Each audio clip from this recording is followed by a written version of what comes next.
Hello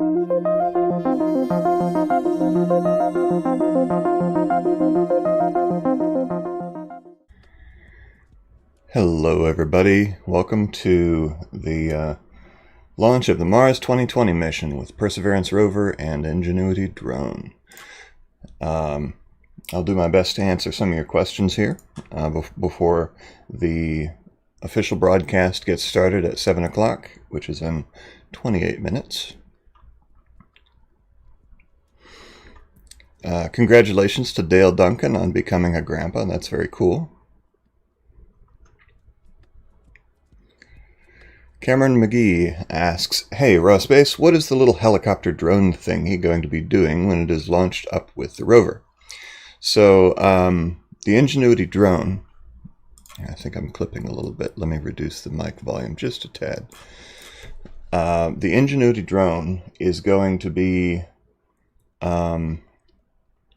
now I'm not sure exactly if it's going to be, if its data will be relayed through the rover up to an orbiter and back to Earth, or through the rover directly back to Earth, or whether the whether the drone itself is going to transmit directly back to Earth. Usually the way NASA does things, they have multiple options, and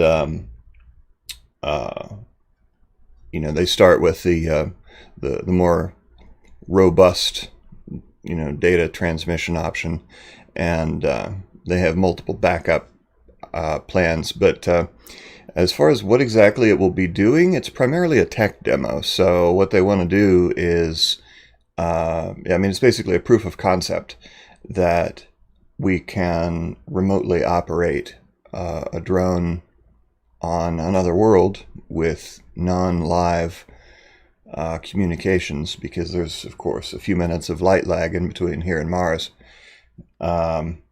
So I don't know. I mean, I'm not sure what instruments the Ingenuity drone has. I'm sure it has cameras that are going to look back at Perseverance. Perseverance, of course, is going to look at the drone.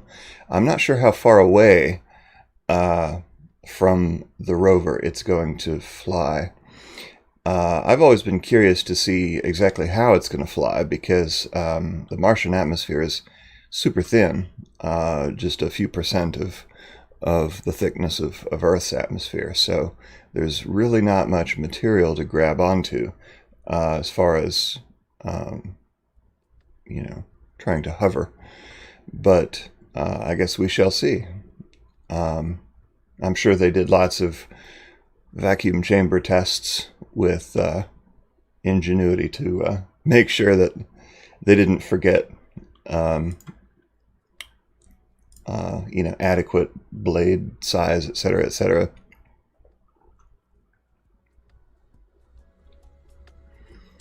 Kai Paul 2 is asking, how much time will the rover or rovers be on Mars? So that could mean a couple different things.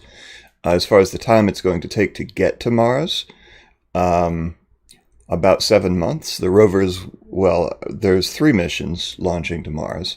2 already launched. One, a United Arab Emirates HOPE mission launched on a Japanese H-2A rocket a couple weeks ago, and the Chinese Tianwen-1 mission launched on a Long March 5 rocket a couple weeks ago, or a week ago. And this is the 3rd Mars mission, the United States Mars 2020 mission. All of them will be arriving in about 7 months next February 2021. The other interpretation of that question is, how long will they operate on Mars? The mission is designed to operate for a Martian sol, you know, a couple years Earth time. But like Opportunity, unless something goes wrong, you know, the rover breaks, they lose communications, or, I mean, if something happens up front, like it just crashes, of course, then the mission would last for not at all. But so long as the rover lasts, and so long as the communications hold out, it could operate up there for a number of years. I mean, Opportunity and Spirit and Opportunity operated for many, many times their the duration they were designed for, because they were well designed. They were great rovers. They were very durable, and the NASA and JPL teams are amazing at finding workarounds for challenges. You know, like when a wheel locks up or when a particular instrument isn't working, they can find ways to make the rover keep working, even if it's not at 100%. Raji Casas asks, Perseverance rover has over 24 cameras on board or less. I'm not sure how many cameras. I mean, it has its main eye stalk, you know, that you see in the center of the... Which side? This side. Boop, right there. It has its like primary cameras, which are stereo vision, similar to previous rovers, but as far as how many cameras exactly, I'm not sure.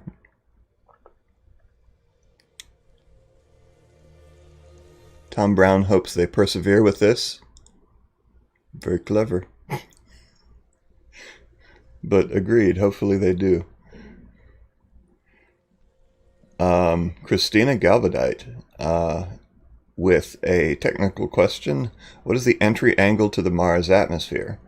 That's a good question. I think that because the Mars atmosphere is so thin, I'm not sure about specific... I mean, I could like Google foo and try to look up data for previous missions on the fly, but you could probably Google foo just as well as me. But because the Martian atmosphere is so thin, they have to come in at a very shallow angle. But they don't want to come in at too shallow an angle, because then they'll just bounce off back into space, and then the mission will be hosed. You know, they call it 7 minutes of terror from entry interface to landing is about 7 minutes, and it's all automated because they can't control that in real time due to the distances involved. There's anywhere between 3 and 20 minutes of light lag between here and Mars, and so their systems have to, have to play out this carefully orchestrated sequence of actions on their own. So they have to be highly tested and retested, and if something goes wrong, there's nothing we can do about it. Let's see. Thomas Tran asks, says, wow, took 7 months to reaching planet Mars. Is that correct? Yes, it takes about that long. I mean, it depends. So the trajectory that we use to get to Mars, the most fuel-efficient trajectory is a Hohmann transfer orbit, Hohmann. And basically, it's the most fuel-efficient way you can get to Mars, where you aim yourself at where Mars is going to be at a time in the future. Look, my arm is cut off.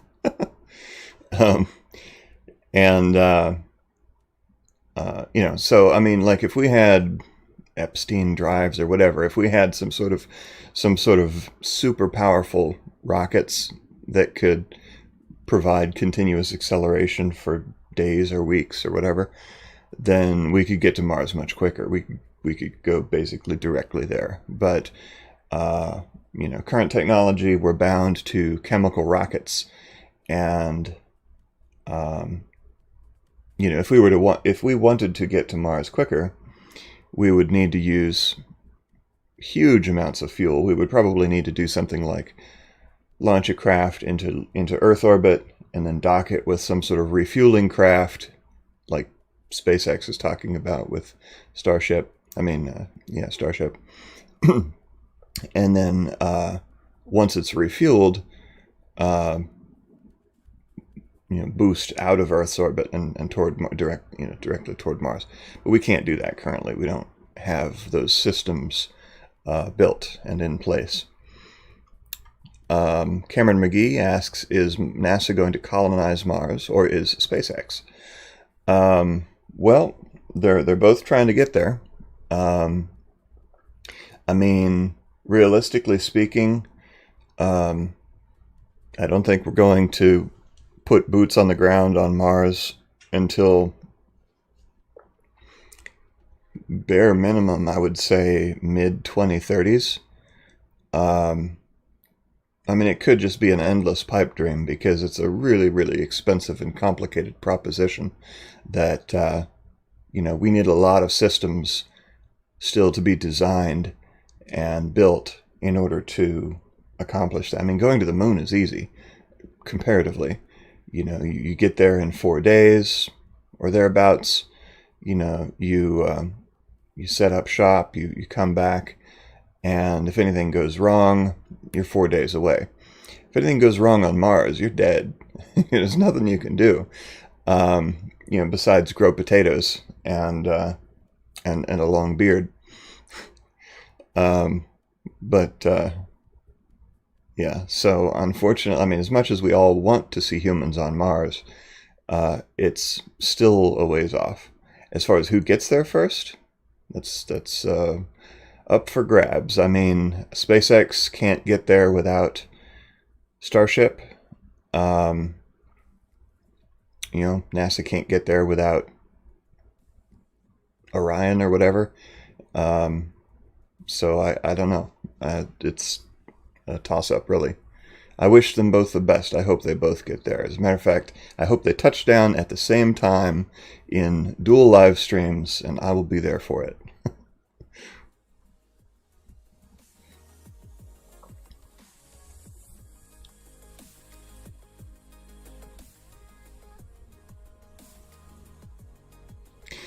Tom Brown, will dust storms on Mars kill the new rovers? So they of course are keenly aware of the loss of communications with Opportunity.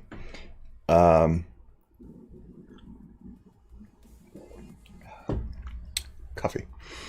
And the Martian dust storms are a fact of life. They happen unpredictably. I mean, there are seasonal dust storms and there are occasional global dust storms that cover the whole planet. So the critical difference between Opportunity and this rover, Spirit and Opportunity, I should say, Spirit deserves some love too, and this rover, is that their primary power was solar derived.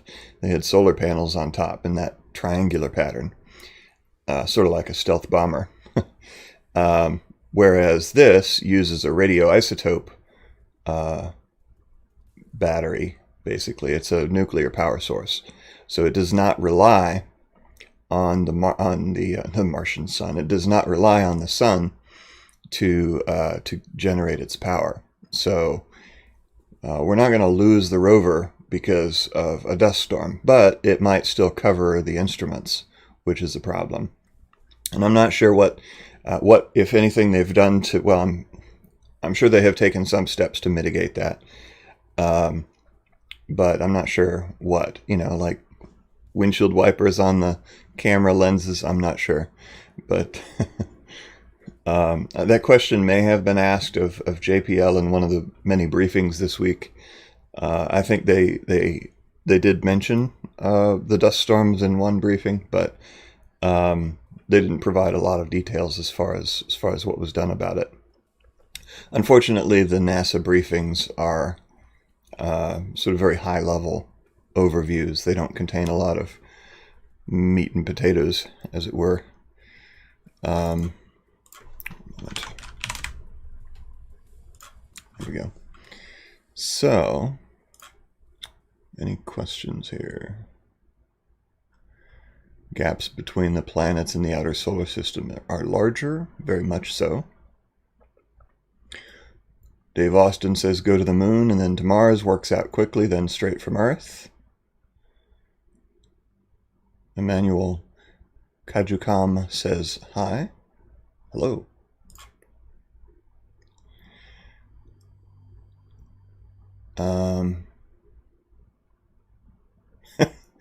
Denise Campbell says, when my 8-year-old great-nephew heard just how cold liquid oxygen is to fuel the Falcon rocket for Dragon Demo 2, he told his mom, "Wow, sticking your tongue to that is a bad, bad idea." Very insightful child.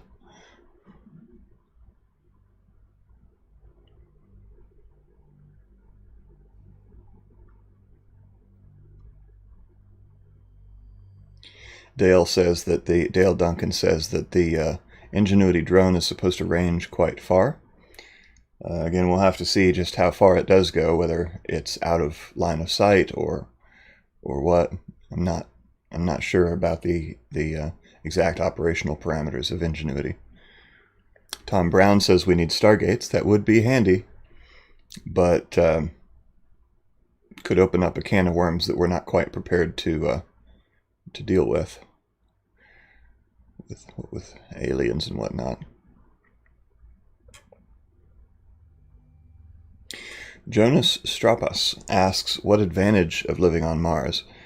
Well, I mean, going to Mars would be, aside from the pride of having accomplished something very difficult, the primary goal of going to Mars would be scientific.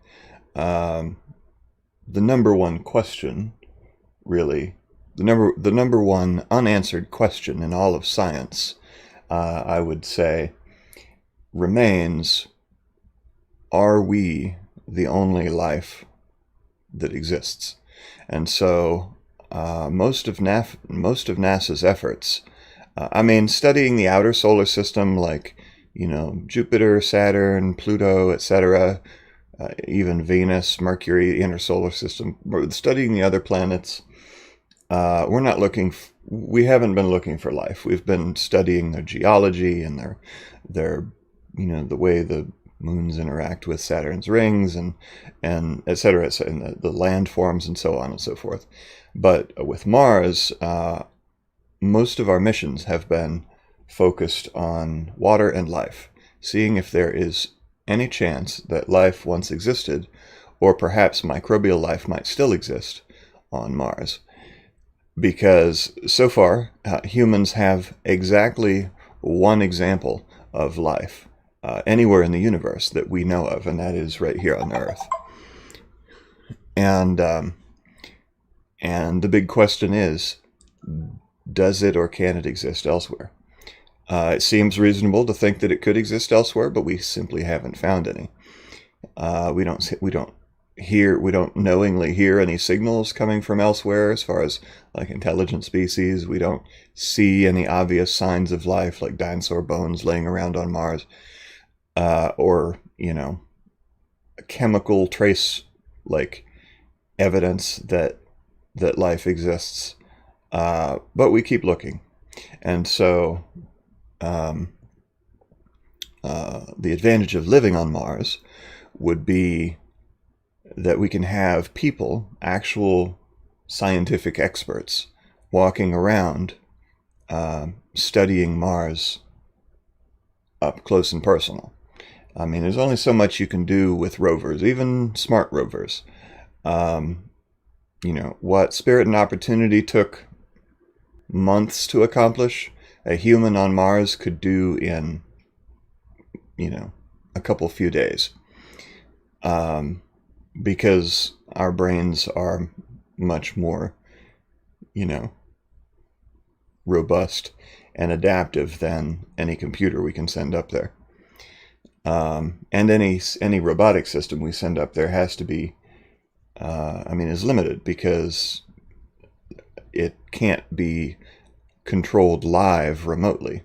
There's that light lag we have to deal with, so we have to program it to do certain sequences of actions. So imagine if you could only interact with your environment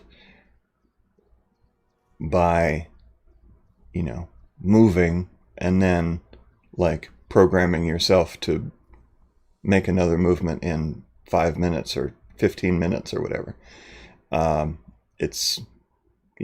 The speed with which humans can get things done currently with current robotic technology is much, much quicker than with robots. And so the objective of going to Mars would be scientific study of the geology and the potential for microbial life. And ultimately, that would be the initial goal. In the long term, one might say that we want Mars to be sort of a backup Earth, but as Neil deGrasse Tyson says, we should really if we can terraform Mars, we can terraform Earth. So if,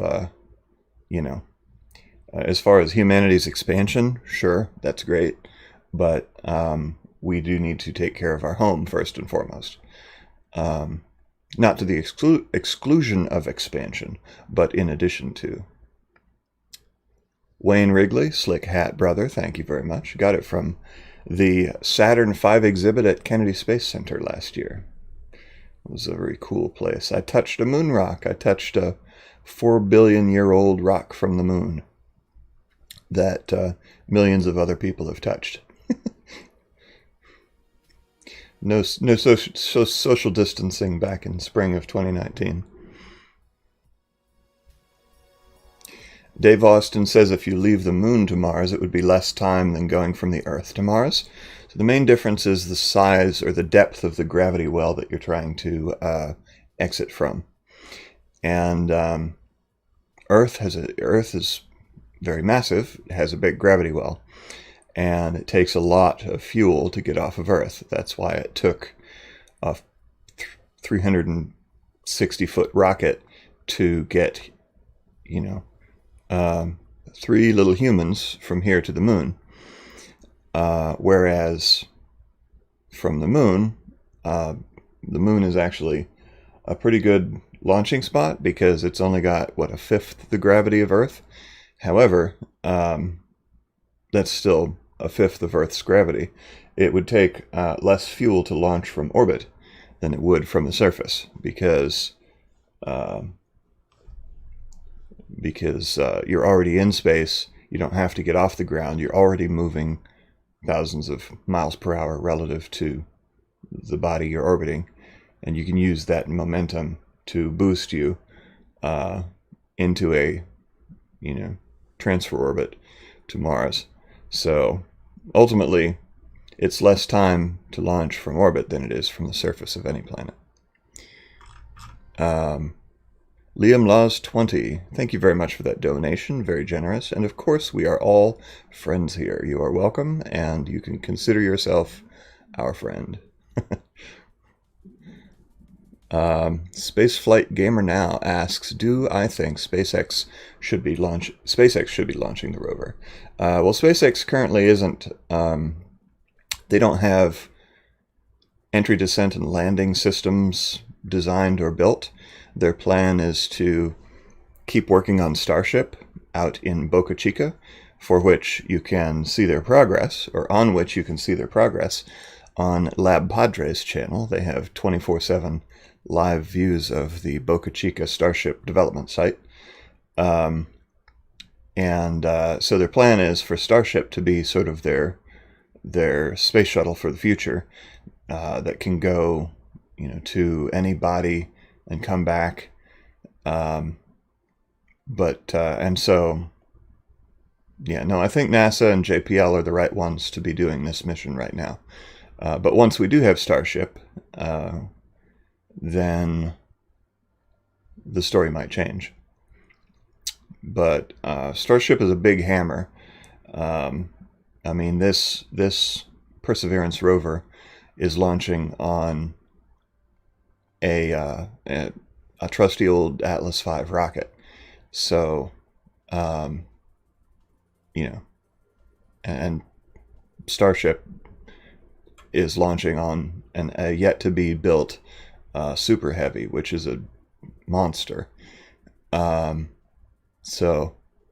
Anyway, for now, the right people are doing the job. But in the future, once we start sending people there, I think SpaceX will have a big role to play.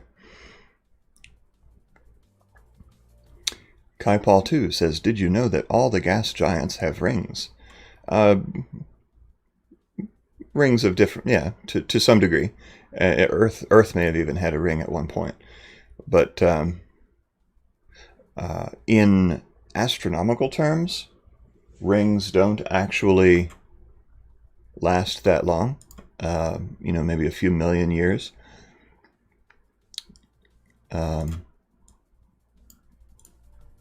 But let me see here. We may have some live video.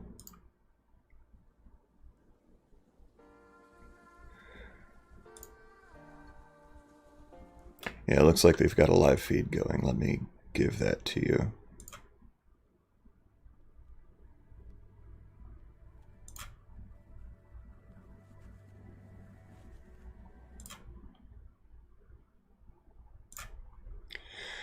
So, all right, moving on. Earth is too broken. Nah, Earth is not broken. Earth is fine. Well, Earth is basically fine. Yes, we are screwing up the atmosphere and using up the resources on the ground, but on and in the ground. But Earth ultimately will be fine. Earth will be fine when humans are gone.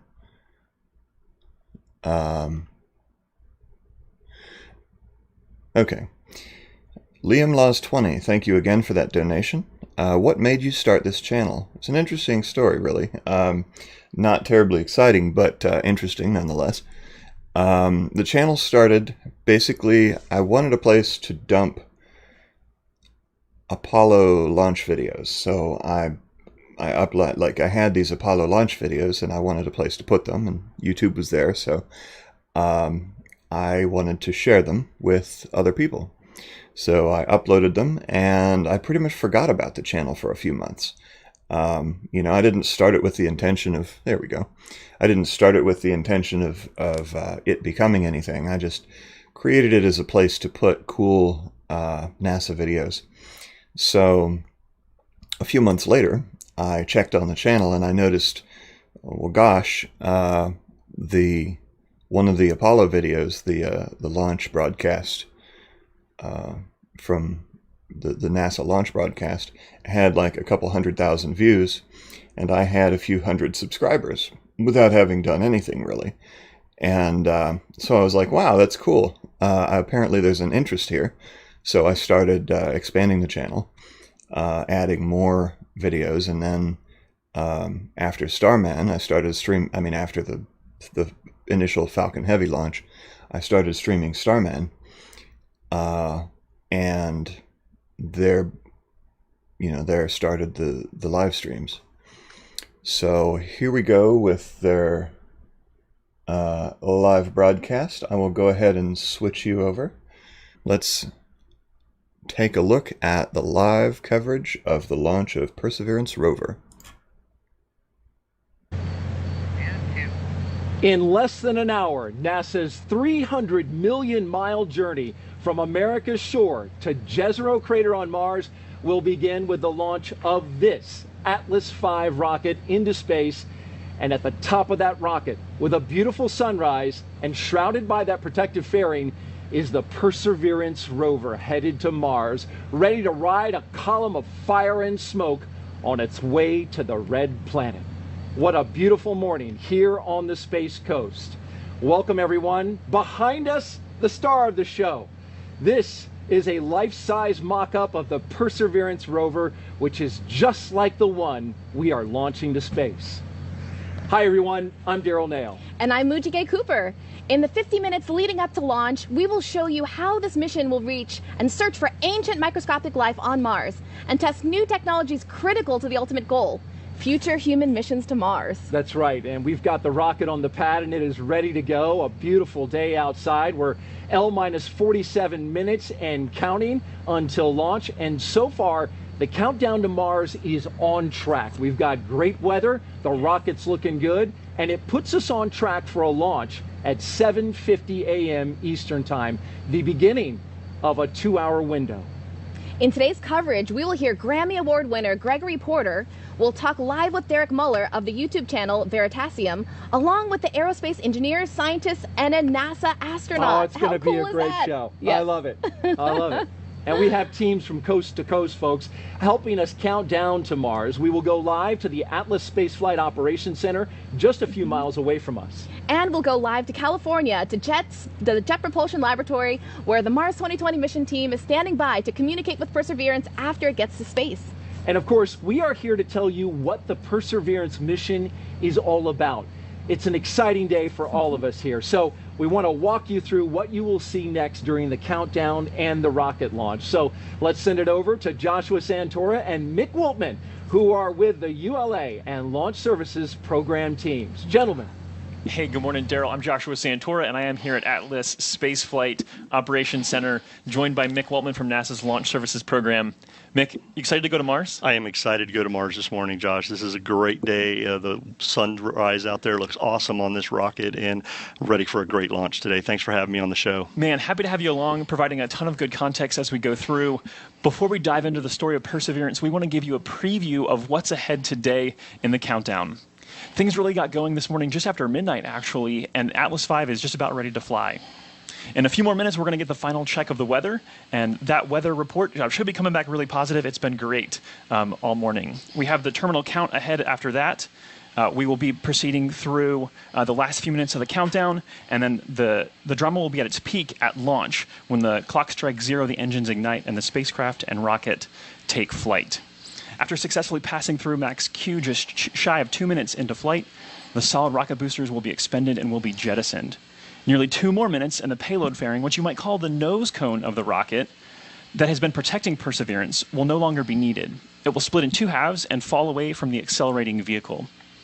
1 minute later, the Atlas booster will have finished its task of lifting Perseverance above Earth's atmosphere and being on the way to orbit. It too will separate, exposing the Centaur RL-10 upper stage engine that will almost immediately begin its first burn that lasts approximately 7 minutes. After coasting for more than 30 minutes, the second burn, lasting around 8 minutes, will take Perseverance out of Earth orbit and into solar orbit on its way to Mars.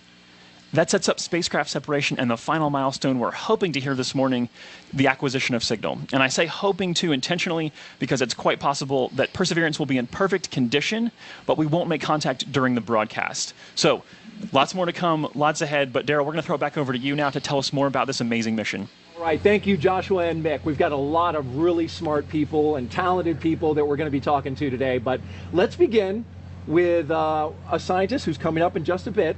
I want to talk a little bit about Mujega Cooper, who's here. She is a planetary protection lead for this mission.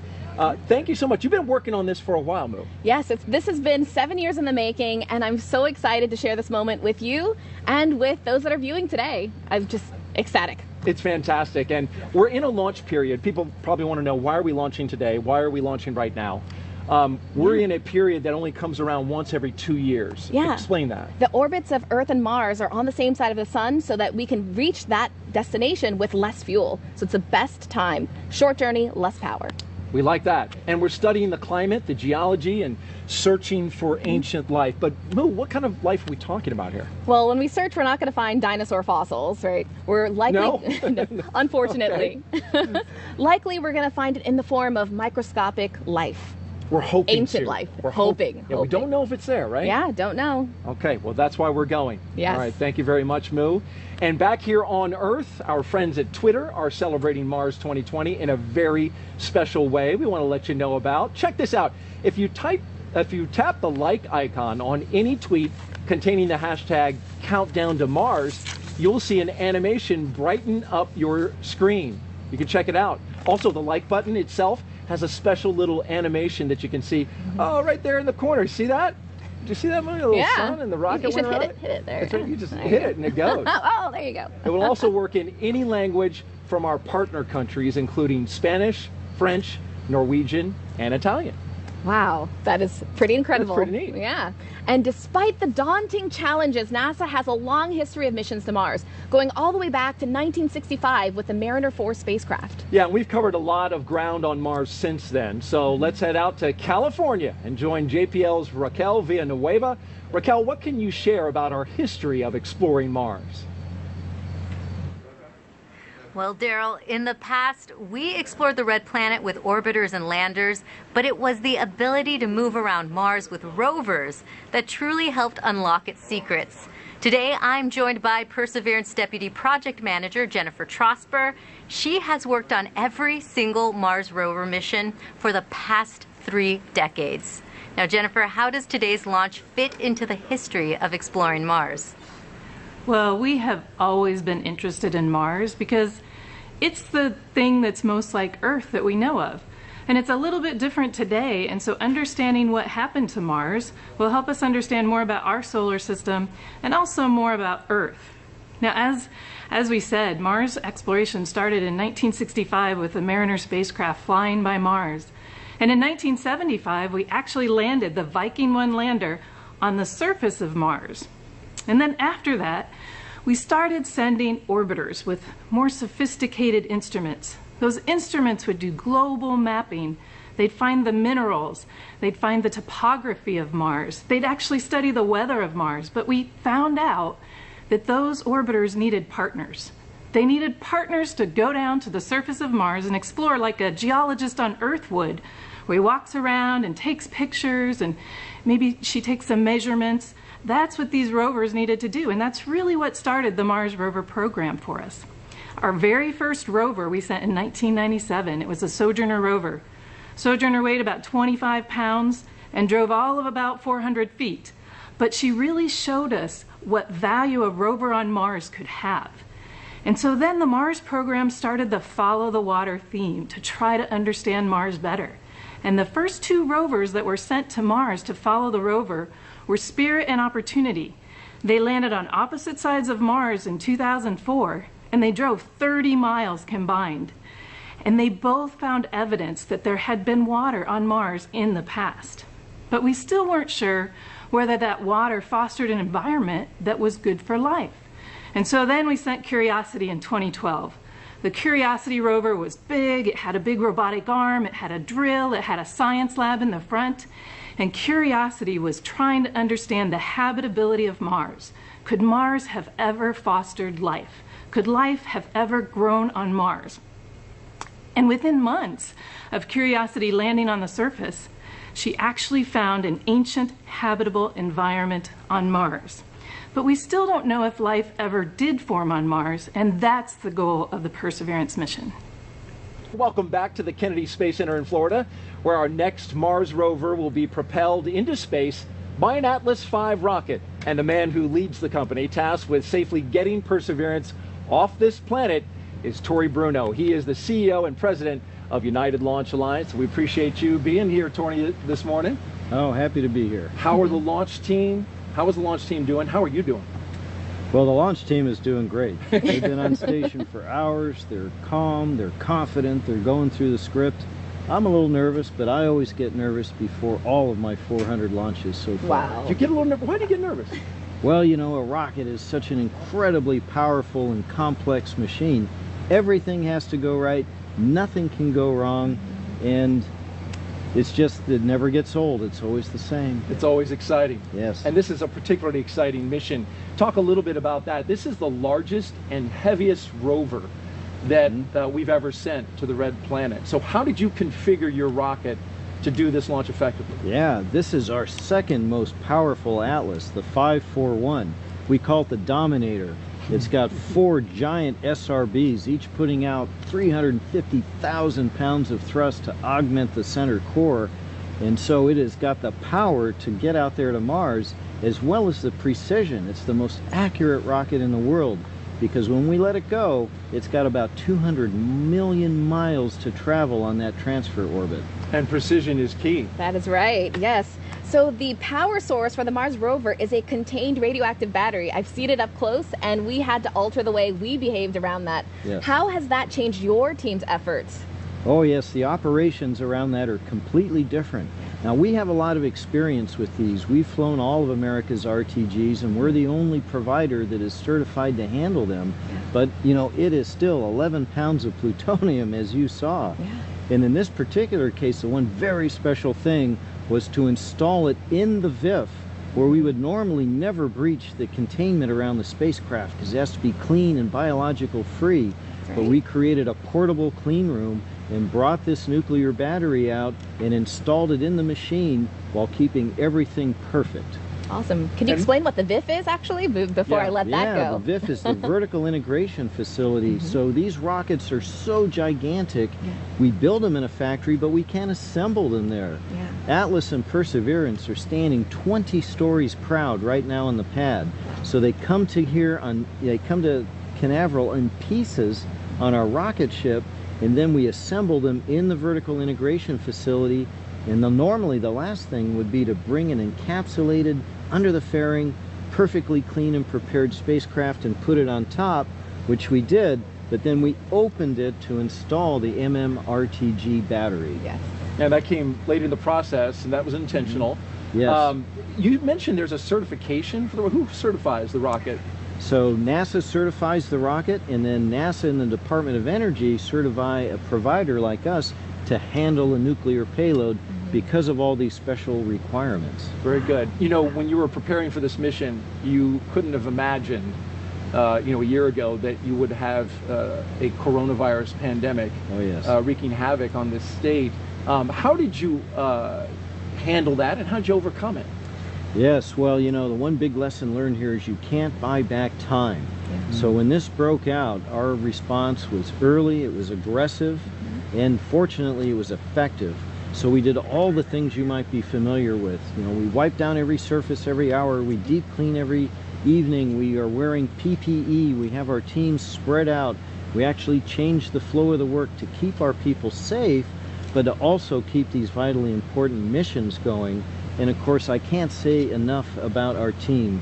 They're so disciplined and so courageous to persevere through all of this, and now to make our third launch under all of these mitigations. I'm just so proud of them.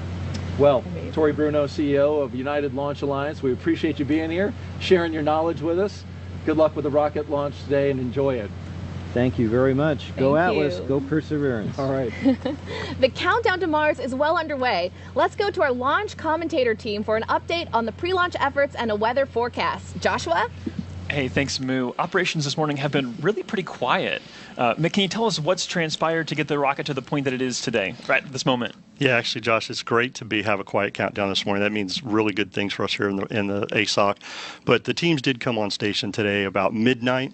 They got on station, started configuring the launch vehicle, getting it ready for fueling, as we've been listening to them fuel the first stage Atlas with LOX and the second stage Centaur upper stage with cryogenics.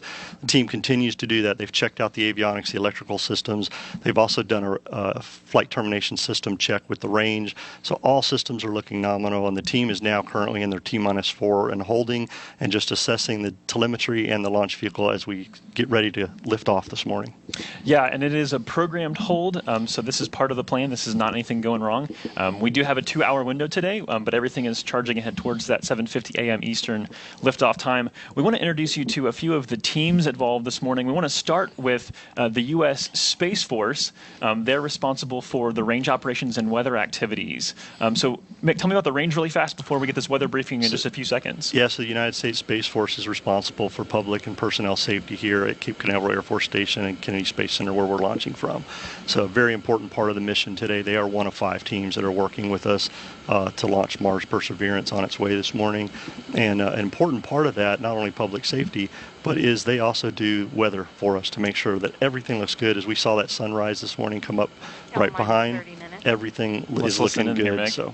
RC, LC, that one. RC, conduct weather briefing on Channel 8 weather conference. Roger.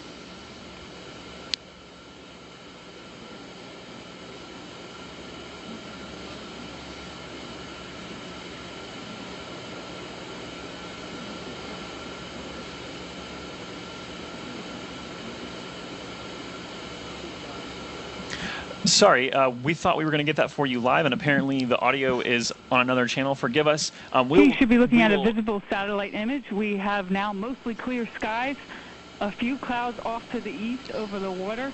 We were monitoring one cell on the radar 10 miles to our southeast, which has dissipated, so things are looking great for launch. We are go on all LCCs and expected to remain go through the count. Our temperature is currently 80 degrees. could climb to 82 by the end of the window. Winds are currently from 220, 8 knots sustained with peaks to 10 knots. 10% POV for the cumulus cloud rule. Proton flux is at normal background levels and expected to remain so through the count. And this concludes the weather brief unless there are any questions. All right, so I think we're in good shape. We heard a great report there. Again, hearing the go on all LCCs, the launch. Absolutely. LCC. Launch commit criteria. I can never remember the second C. Appreciate that. So tell us about the T clock, because obviously we mentioned we're at T-minus 4 minutes and holding, so we have a difference here in these two clocks today. Yeah, so the teams actually are working to two different clocks. The L clock, or what we call the launch time, or L-minus time, is the real-time clock, which continues to count down towards liftoff. T-time, that's the clock that the team uses for operational sequences of events in the procedure. This time has built-in holds in it, one of which we're in right now, a 30-minute hold, which allows the team to adjust things that they need to do throughout the countdown tonight. So the L clock will continue counting down, and what's unique about this is at L-4 or T-4 as we pick up the count, these two clocks will sync up and we will count down to liftoff this morning. One of the things we want to kind of piggyback off of the weather briefing for is to talk about the power source for Perseverance. Perseverance actually has a nuclear battery, which that might be a little bit alarming for people to hear that. It's not a nuclear reactor, it's a nuclear battery, and it's actually something that has been developed by the Department of Energy for this kind of a purpose. It's a multi-mission radioisotope thermoelectric generator, which is a mouthful, but it's an MMRTG. It's roughly the size of a 5-gallon bucket, and it is designed to actually how does this actually produce power for the robot? So it's using nuclear material inside, right, to generate the electricity that's there. Starting off the mission today, it'll be about 110 watts of power that provides the spacecraft as we lift off. And it'll provide power for Mars Perseverance throughout its whole mission life. So that's the unique thing about this battery source that's pretty neat, is that it will continue for the whole time. Yeah. The Atlas V has a perfect launch record, so it's in good shape. So we're not expecting any problems, but if there were a contingency today, we'd want you to stay with us to talk through some of the details, and we'd be providing advisories. We have teams that have been focused on this specifically, and they're working towards making sure that everybody is safe, and our robotic explorers are safe as well. So that's going to do it for now. A great weather briefing. We'll send it back over to you, to Daryl and Moo. Thanks, Joshua. With the countdown to Mars well underway, we want to take a moment to honor our country with the singing of America the Beautiful. We are proud to present to you now two-time Grammy Award-winning singer Gregory Porter. The beautiful baritone voice of Grammy Award-winning singer Gregory Porter. That was outstanding. It was so emotional. Really great. If I could launch the rocket right now after that, see some rockets, red glare, I say it's perfect. Thank you very much, Mr. Porter. We appreciate that. So, Perseverance will seek to unlock many mysteries about Mars, but remote scientific instruments can only go so far.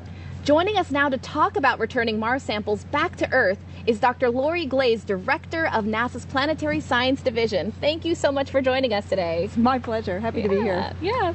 First, can you talk to us about the value of studying Mars samples here on Earth? You bet. So one of the most exciting parts of this mission, of course, is that we're going to drill samples that we're going to go back to Mars and pick up and bring back to Earth. And part of the reason for that is, or the main reason is, that we can only go so far with the instruments that we have on the rover. They're wonderful, it's a great suite, but nothing compared to the state-of-the-art instruments in the laboratories around the world. So we really want to get those precious samples back here so that we can do that really in-depth analysis of the samples here.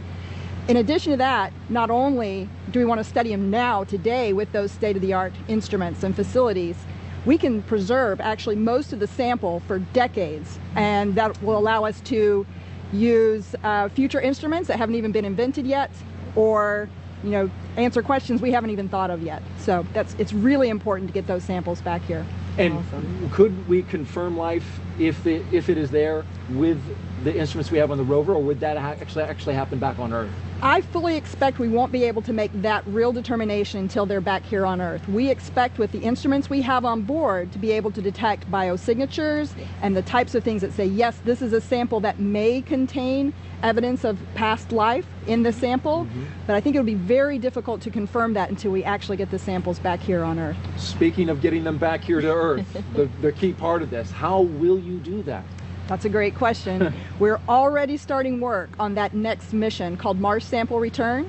We think it's going to launch. We're planning for a launch in 2026. This is a really complex mission. It's going to require 2 launches from Earth and 1 launch from Mars in order to get those samples back here. Wow. We're working really closely with the European Space Agency, our core partners on this mission. So we'll have a launch from the US, which will launch a sample return lander that will land on the surface carrying a fetch rover that will go out and pick up the samples, bring them back, load them into a rocket, the Mars Ascent Vehicle, and launch them into orbit around Mars. At the same time, when we launched from Earth, the Europeans are also launching an orbiter from Earth that will be in orbit around Mars, and it will capture those samples with that orbiter. We're going to capture them, and then it will make its return trip back to Earth, release them, and they'll come down and land in the Utah desert, where we will then safely carry them and put them in the curation facility. Wow, what a process. Awesome. Yeah. That is so amazing. Thank you so much, Laurie, for joining us today. We appreciate My your time. pleasure. Enjoy the launch. Get a I'm view. gonna. Yeah, go Perseverance, go Ingenuity. Awesome. Thank you, Laurie.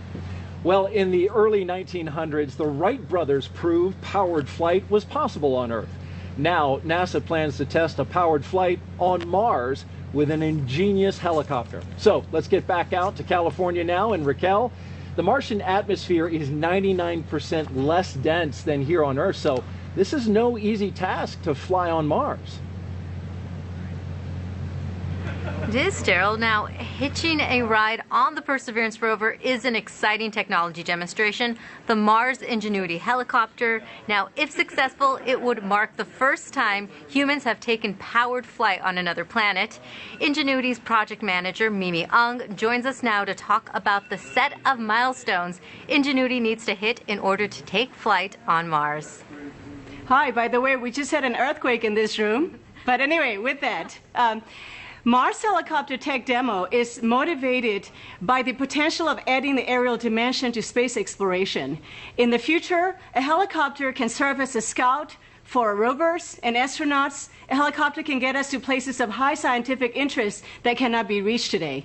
It's not easy to build a rotorcraft for flight at Mars. The atmosphere there is very thin, about 1% compared to that at Earth. So a helicopter for Mars has to be very light and have a rotor system that can spin very fast. Behind me is the full-scale model of Mars helicopter Ingenuity. It's very light, 1.8 kilograms, about 4 pounds. It's capable of flying through the thin atmosphere of Mars and is capable of surviving and operating autonomously. There is a set of milestones between now and Ingenuity's first flight. The very first one is when we turn on the helicopter and the base station to check their health. First time operating in true space environment.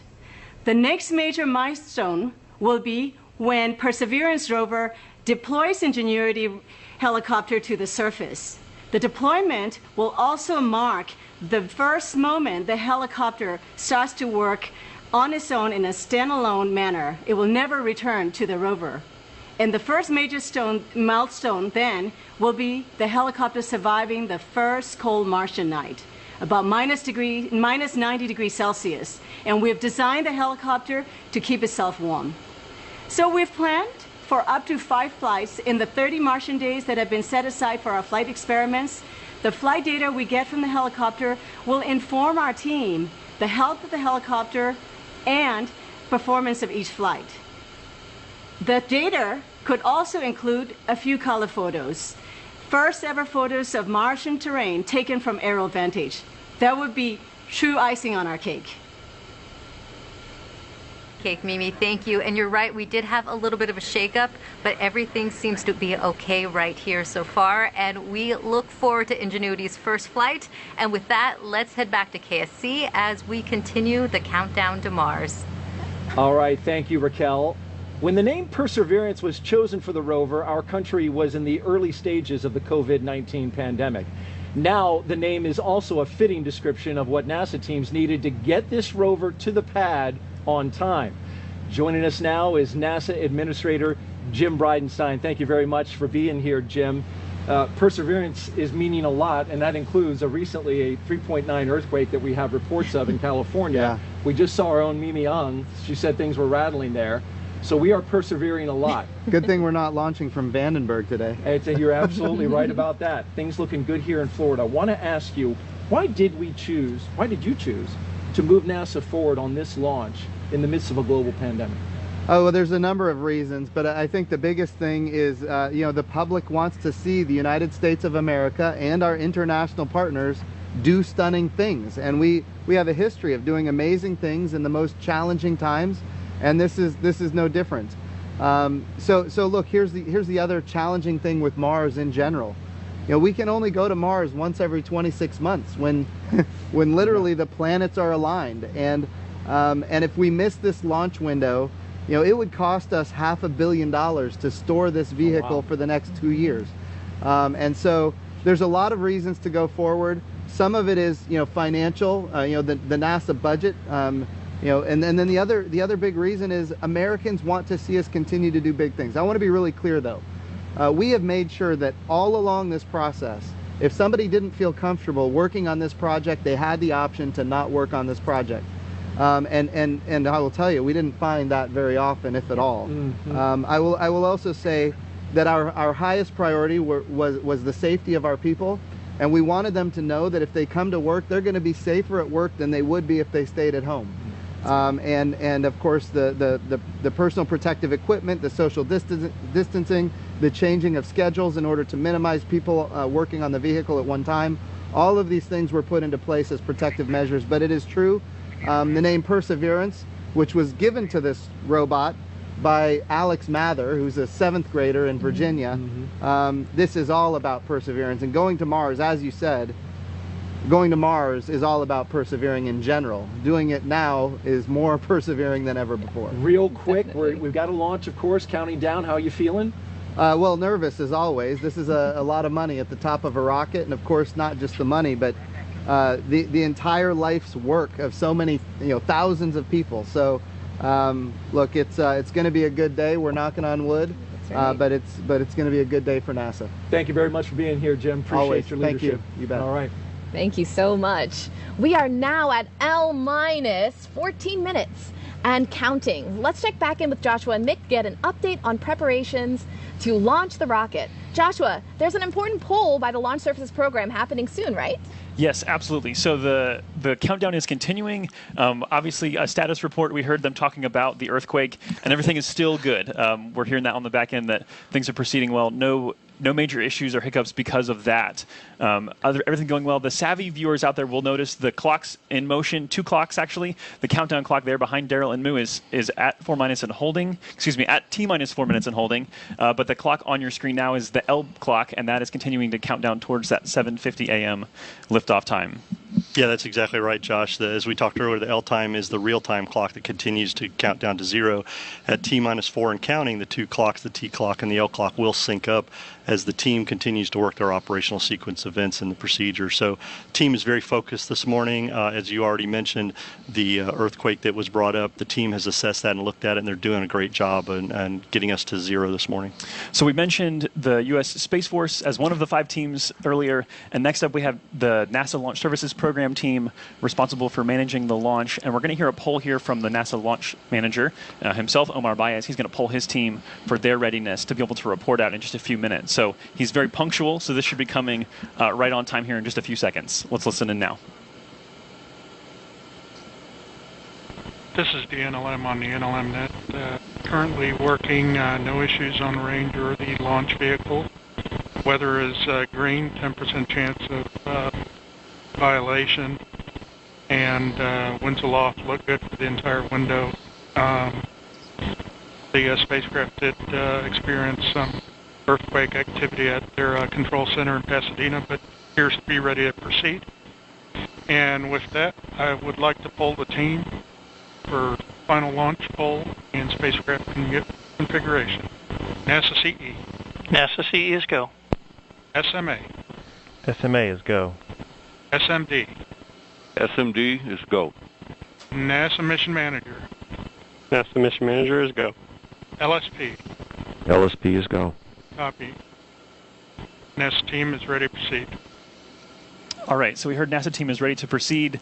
He even mentioned the weather in there, which is great, only a 10% chance of violation. Again, a big thank you to Jessica Williams of the U.S. Space Force 45th Space Wing. I like the fact that we're working no issues this morning into this count. That's an important part that Omar brought up.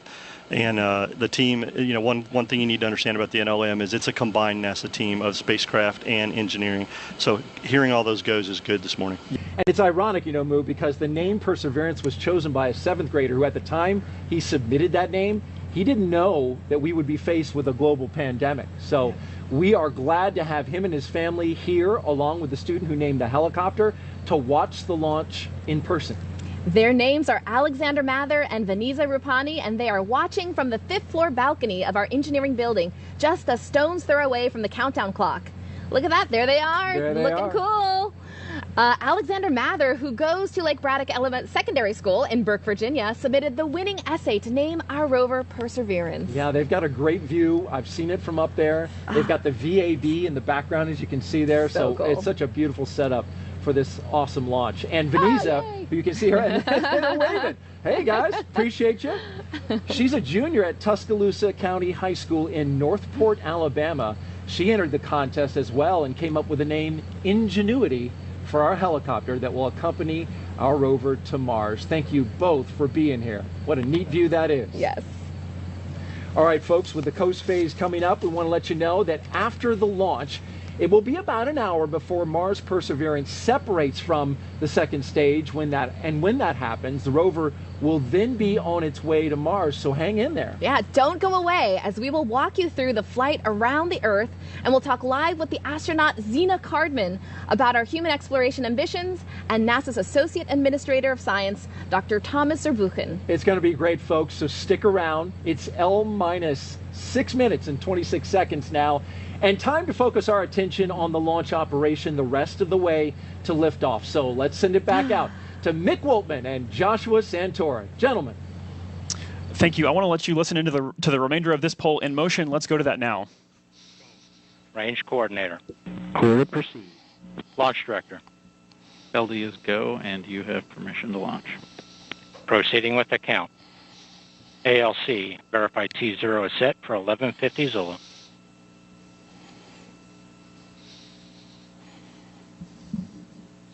So 11:50 Zulu. That is 7:50 a.m. Eastern time. So that time is correct. As I'm watching Josh do the calculations on his finger there.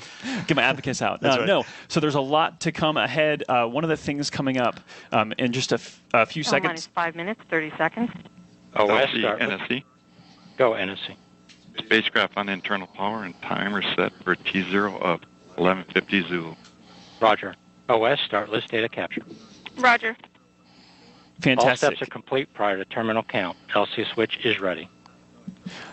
Awesome. So things are really starting to pick up here. You're going to hear more and more chatter on those nets there. That call was to say that Perseverance is powered and ready to go, which is a phenomenal call. Yeah, a couple things happened during that time, right? Is launch conductor, ULA's launch conductor, Scott Barney, polled the whole ULA team. They were all go. We got to hear the third of our 5 teams. The third of our 5 teams. We got to hear the end of that where the range was clear to proceed, and ULA's launch director, Bill Cullen, gave the authority to go for launch this morning at 7:50 a.m. Then we got to hear from the JPL spacecraft team that they are the fourth team, that they are on internal power and timers are set.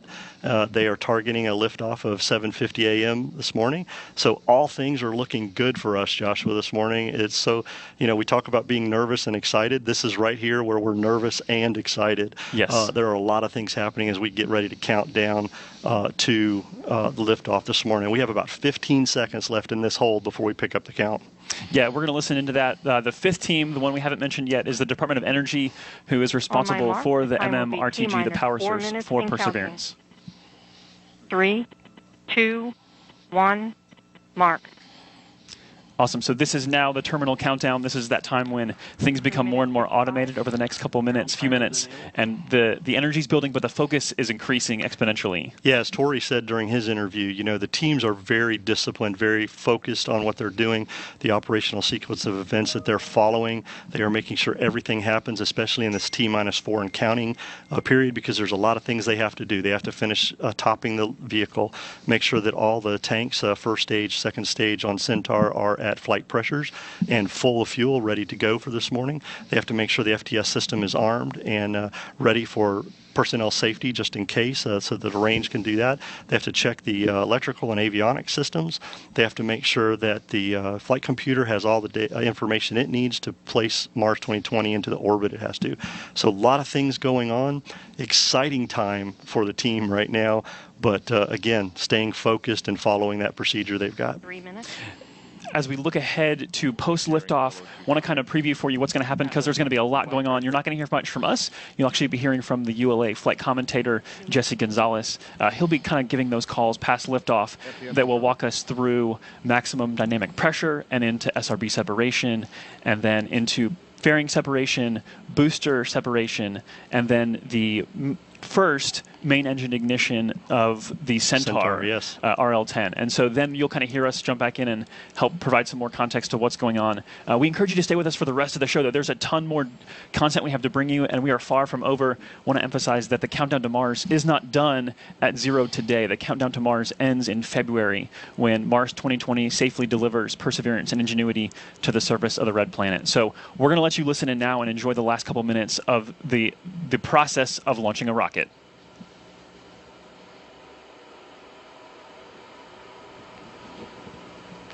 One minute 59. Vehicle internal. 1 minute 55. Launch sequencer start. 1 minute 50. Securing Centaur LH2. Securing Centaur LO2. So there we heard the fueling is 1 wrapping minute up 40. Yep, fueling is wrapping Launch up. enabled. Team is gone. Launch enable's 137. done. Launch conductor sequence is ready to go. They're getting ready to turn the vehicle over to auto FTS sequence at T-minus 31 seconds. So that's a big thing that they're getting done here. At T-minus 25 seconds, we will hear the team give their final goes that everything is ready and 1 the minute launch 20. vehicle is ready to lift off and OCU perform armed. this mission. SCS count 1 started. minute 15. Produce CCS for launch. Roger. 1 minute 10. Vent valves locked.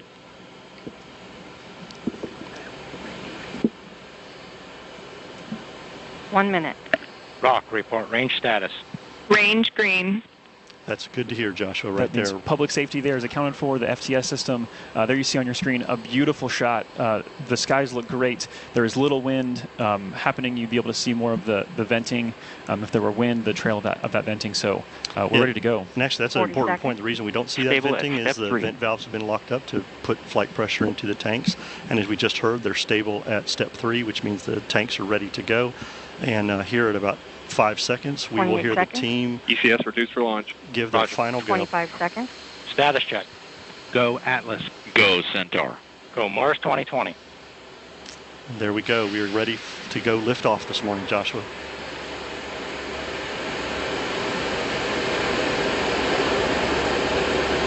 Eight, 7, 6, 5, 4.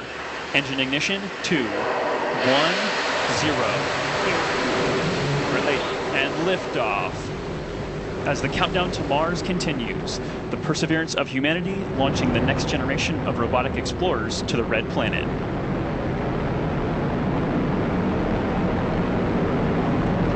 And Atlas TU has gone to closed loop control.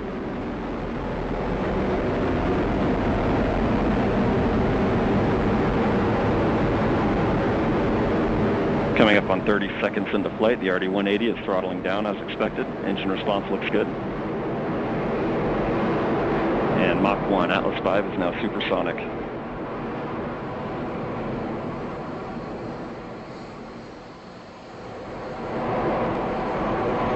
And passing 45 seconds into flight, vehicle is now passing through max Q, maximum dynamic pressure.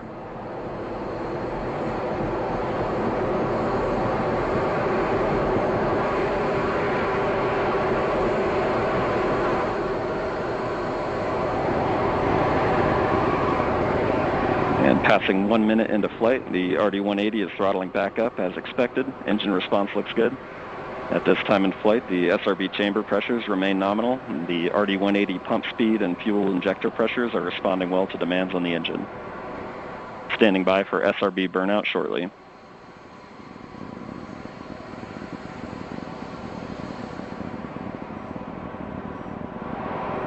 And we have burnout on all 4 SRBs. Burnout pressure signatures look good. Standing by for SRB jettison shortly.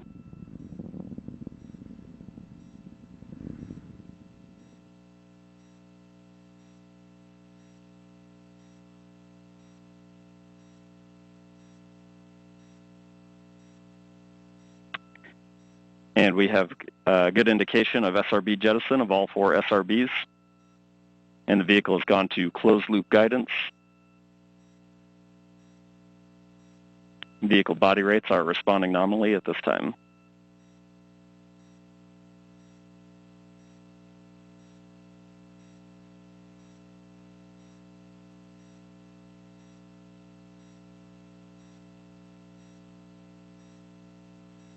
And coming up on 2.5 minutes into flight, the RD-180 is throttled down slightly as expected. Engine response continues to look good. At this time, the vehicle is 50 miles in altitude, 85 miles downrange, traveling at 6,000 miles per hour.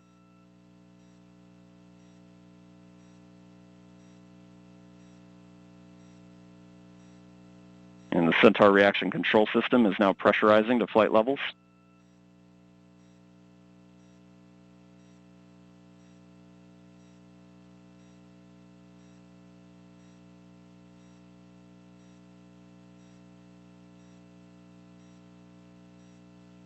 And just past 3 minutes into flight, the RD-180 is now throttling to maintain a constant 2.5 G acceleration limit for payload fairing jettison. Engine response and vehicle acceleration look good.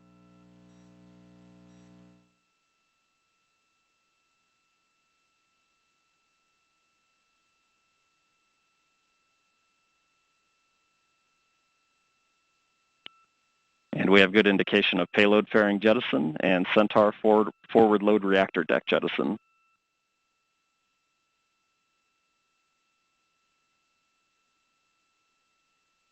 And the RD-180 is throttling back up to attain a 4.6 G acceleration. Engine response continues to look good.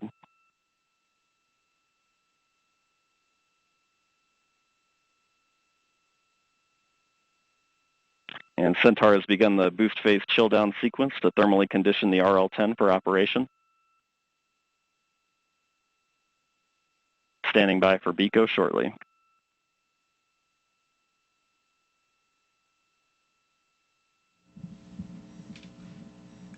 BECO's the call for booster engine. And we have BECO, booster engine cutoff, standing by for stage separation.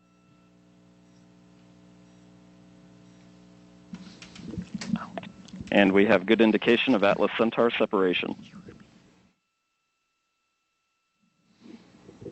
So there you're seeing live footage. And we from have the rocket. MES-1. RL-10 operating parameters look good. Chamber pressures are stable.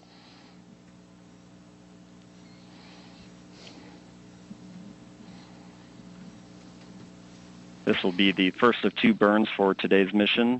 This first burn will be approximately 7 minutes in length.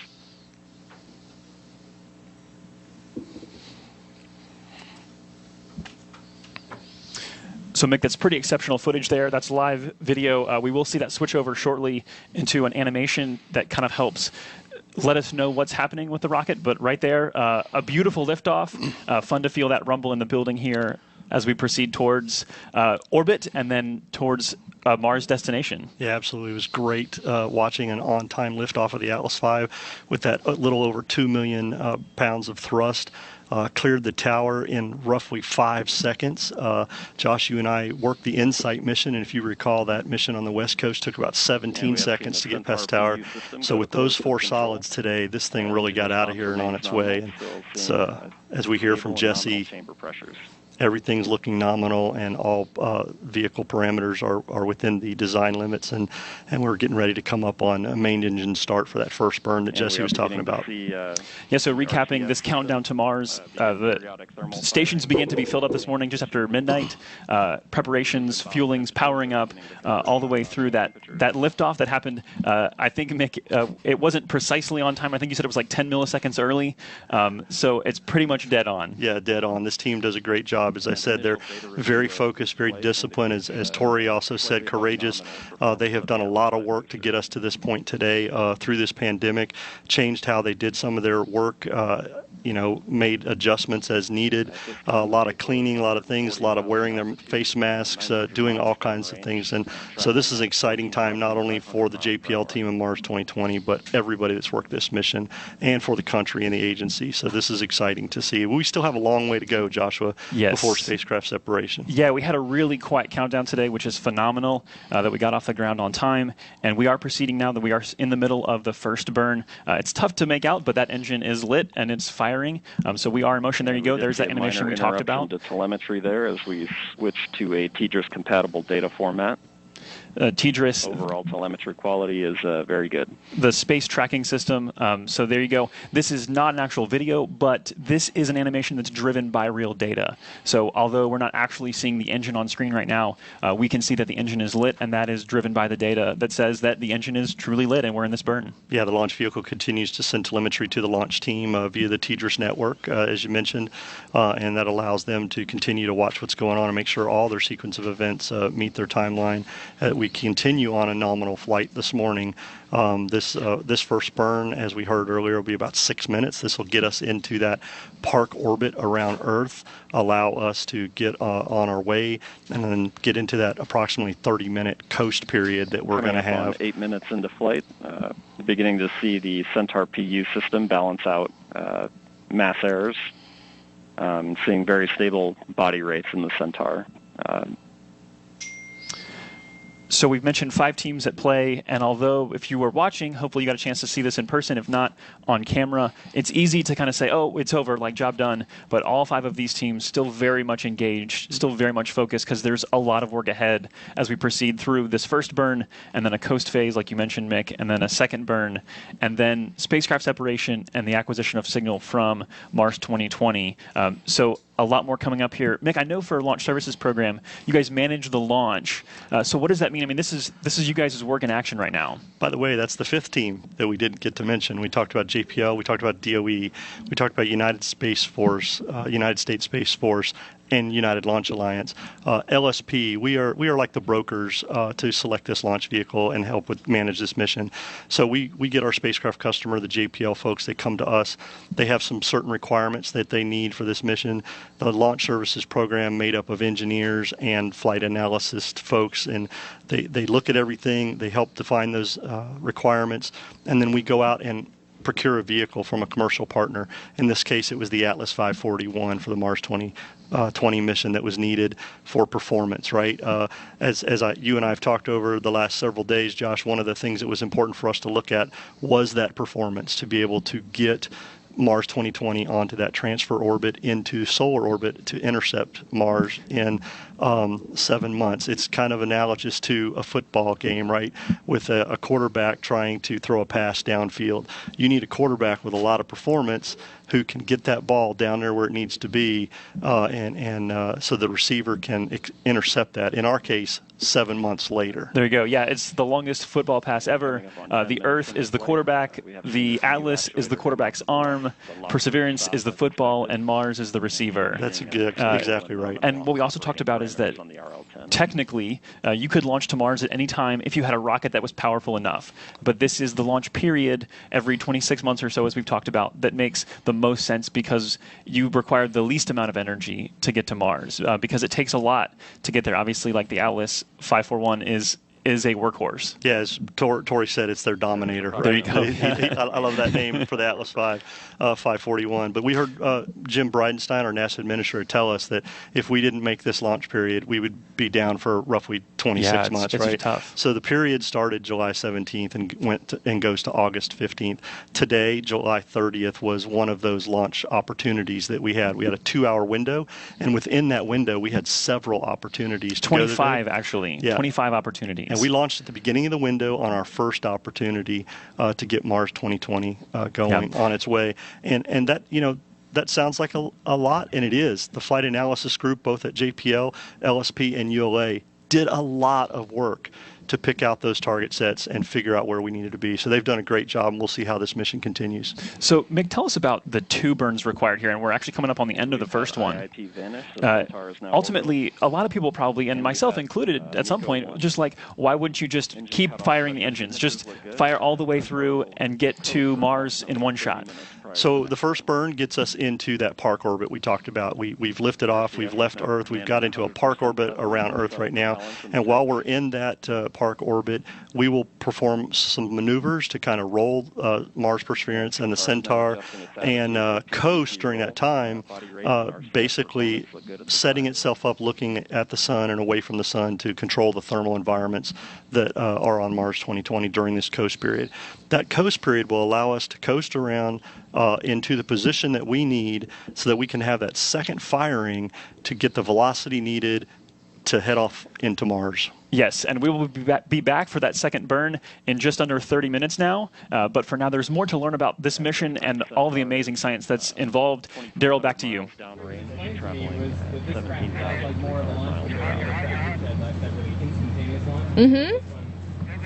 All right. Thank you very much. Great launch and great job, guys. Back outside now to recap. An Atlas V rocket carrying Mars Perseverance rover launched on time from the Cape Canaveral Air Force Station at 7:50 a.m. Eastern Daylight Time. Incredible. After the rocket took flight, it separated from the first stage and was then boosted into orbit by the Centaur's second stage. Perseverance is now preparing for a second burn that will put it on a trajectory toward Mars. That's just incredible to say. It gives me goosebumps. It really is, and we're so excited about that as well. And while we wait for that second burn, hang in there with us because we got a lot of exciting coverage to go. We're going to welcome in one of our launch guests, Dr. Derek Muller. He is the creator and host of the popular science education channel on YouTube called Veritasium. He also holds a doctorate in physics education, so he's really smart. And that's why you saw us kind of having some fun, because Derek was here on set and we're just having a good time talking about this launch, which I got to start off with that. Derek, your first time seeing a launch in person, what'd you think? I mean, what can you say? I have nothing to compare it to, but it was awesome, something I will never forget, and I definitely want to be invited back. So if you guys could make that happen, I mean, just so amazing to You see. do a great job explaining physics. What did it feel like? Kind of walk me through as you were watching and experiencing it. Well, it's like all the physics goes out the window a little bit. It's a very visceral moment between you and this very powerful craft. I think it's just amazing, all the, the engineering that goes into making something that's that powerful and yet that controlled, Yeah. and to witness that is phenomenal. And then to feel the rumble of all that sound as it hits you, I found it an incredibly emotional experience. It's almost unbelievable to see it taking off. It's very surreal, that's for sure. Nice. What excites you the most about the Perseverance rover? Well, the Perseverance rover is going to do a lot of great science. So I'm excited, for example, that it's going to cache samples that we're going to bring back. Super excited that we're actually going to have samples from Mars in our hands. And I think that may clinch whether we can see that life is actually there. But I'm also super excited about Ingenuity, about the helicopter, which I got to visit out at JPL before it was strapped to the underbelly of the rover. And to think about flying a rotorcraft in, another world, essentially, in a place that only has 1/100th the Earth's atmosphere. Exactly. It seems audacious, and I am impressed and amazed, and I can't wait to see if it works. I'm cautiously optimistic. I think the team is phenomenal. And you did, in fact, a YouTube story on it, a piece on your channel, and did a fantastic job going to JPL. I did, yeah, and I was just so lucky that it was like there, a meter or two away from me on the other side of a door in a clean room, and that was, one of the great moments of my life. Yeah, that thing's going to Mars. Exactly. Yeah, and it weighs like about as much as my laptop. Yeah. And you think about, it's substantial in its size, and it's going to go there and take off and fly all by itself, because of course we can't control it, given the time delay and everything. That is, I just think, one of the pinnacles of human engineering. Yes, absolutely. Now, this is going to do some big science as well. What are your thoughts on the search for ancient microbial life on another planet, Mars? Well, I think chances are good that Mars once harbored life. It was so similar to Earth in the past. One can only expect, life probably sprung up there as well. But I'm really excited for us to get that confirmation, because I think it really transforms our ideas about life and how frequent it is. Right now, all we have is this sample size of one Earth with life. If we find another one, that's 100% more information and data, and I think it's likely that life will not be exactly like ours. And I think it'll be fascinating, everything we can learn about other potential forms of life just by finding life on another planet. You seem to suggest that you think there is life. I do. I mean, you have liquid water for I don't know how many, half a billion or a billion years. On Earth, that was enough to create life. So, the guess is that's not a unique thing, right? I mean, the scientific hypothesis is you run that enough times, it's bound to lead to life again in other circumstances. Dr. Derek Muller, we really appreciate you being here, YouTube creator with the channel Veritasium. We know you have a 2.5-week-old child that your wife is holding down. There are very few things that I could leave for, but this launch, that is one of them. Thank you so much for doing so. Get a selfie with our full-size rover back here. You see that? Please. I definitely will. Very good. Thank you so much. There has been a lot of anticipation by NASA teams leading up to this launch, but some won't be able to fully celebrate until the rover has safely landed on Mars 7 months from now. Raquel, you're there with the Mars mission team at JPL in California. How are they reacting to seeing Mars 2020 take flight? Well, Moo, it's been quite an eventful morning with the earthquake, but you could feel the energy building in the room in the run-up to launch. And now I'm with Bobby Braun, the Director for Planetary Science at JPL. Bobby, now that we've started our journey to Mars, can you tell me how you are feeling? Wow, it's a great day. We're all so excited, and to get started in this way and to be on our way after all this work that the team has gone through. It's really just fantastic. That's great. Now that Perseverance is off the launch pad, what are its next steps? Yeah, well, we're almost on the path to Mars, if you will. The launch vehicle has done great so far. Our partners at ULA are just fantastic, and we're very happy to be working with them and for them to give us this boost so far.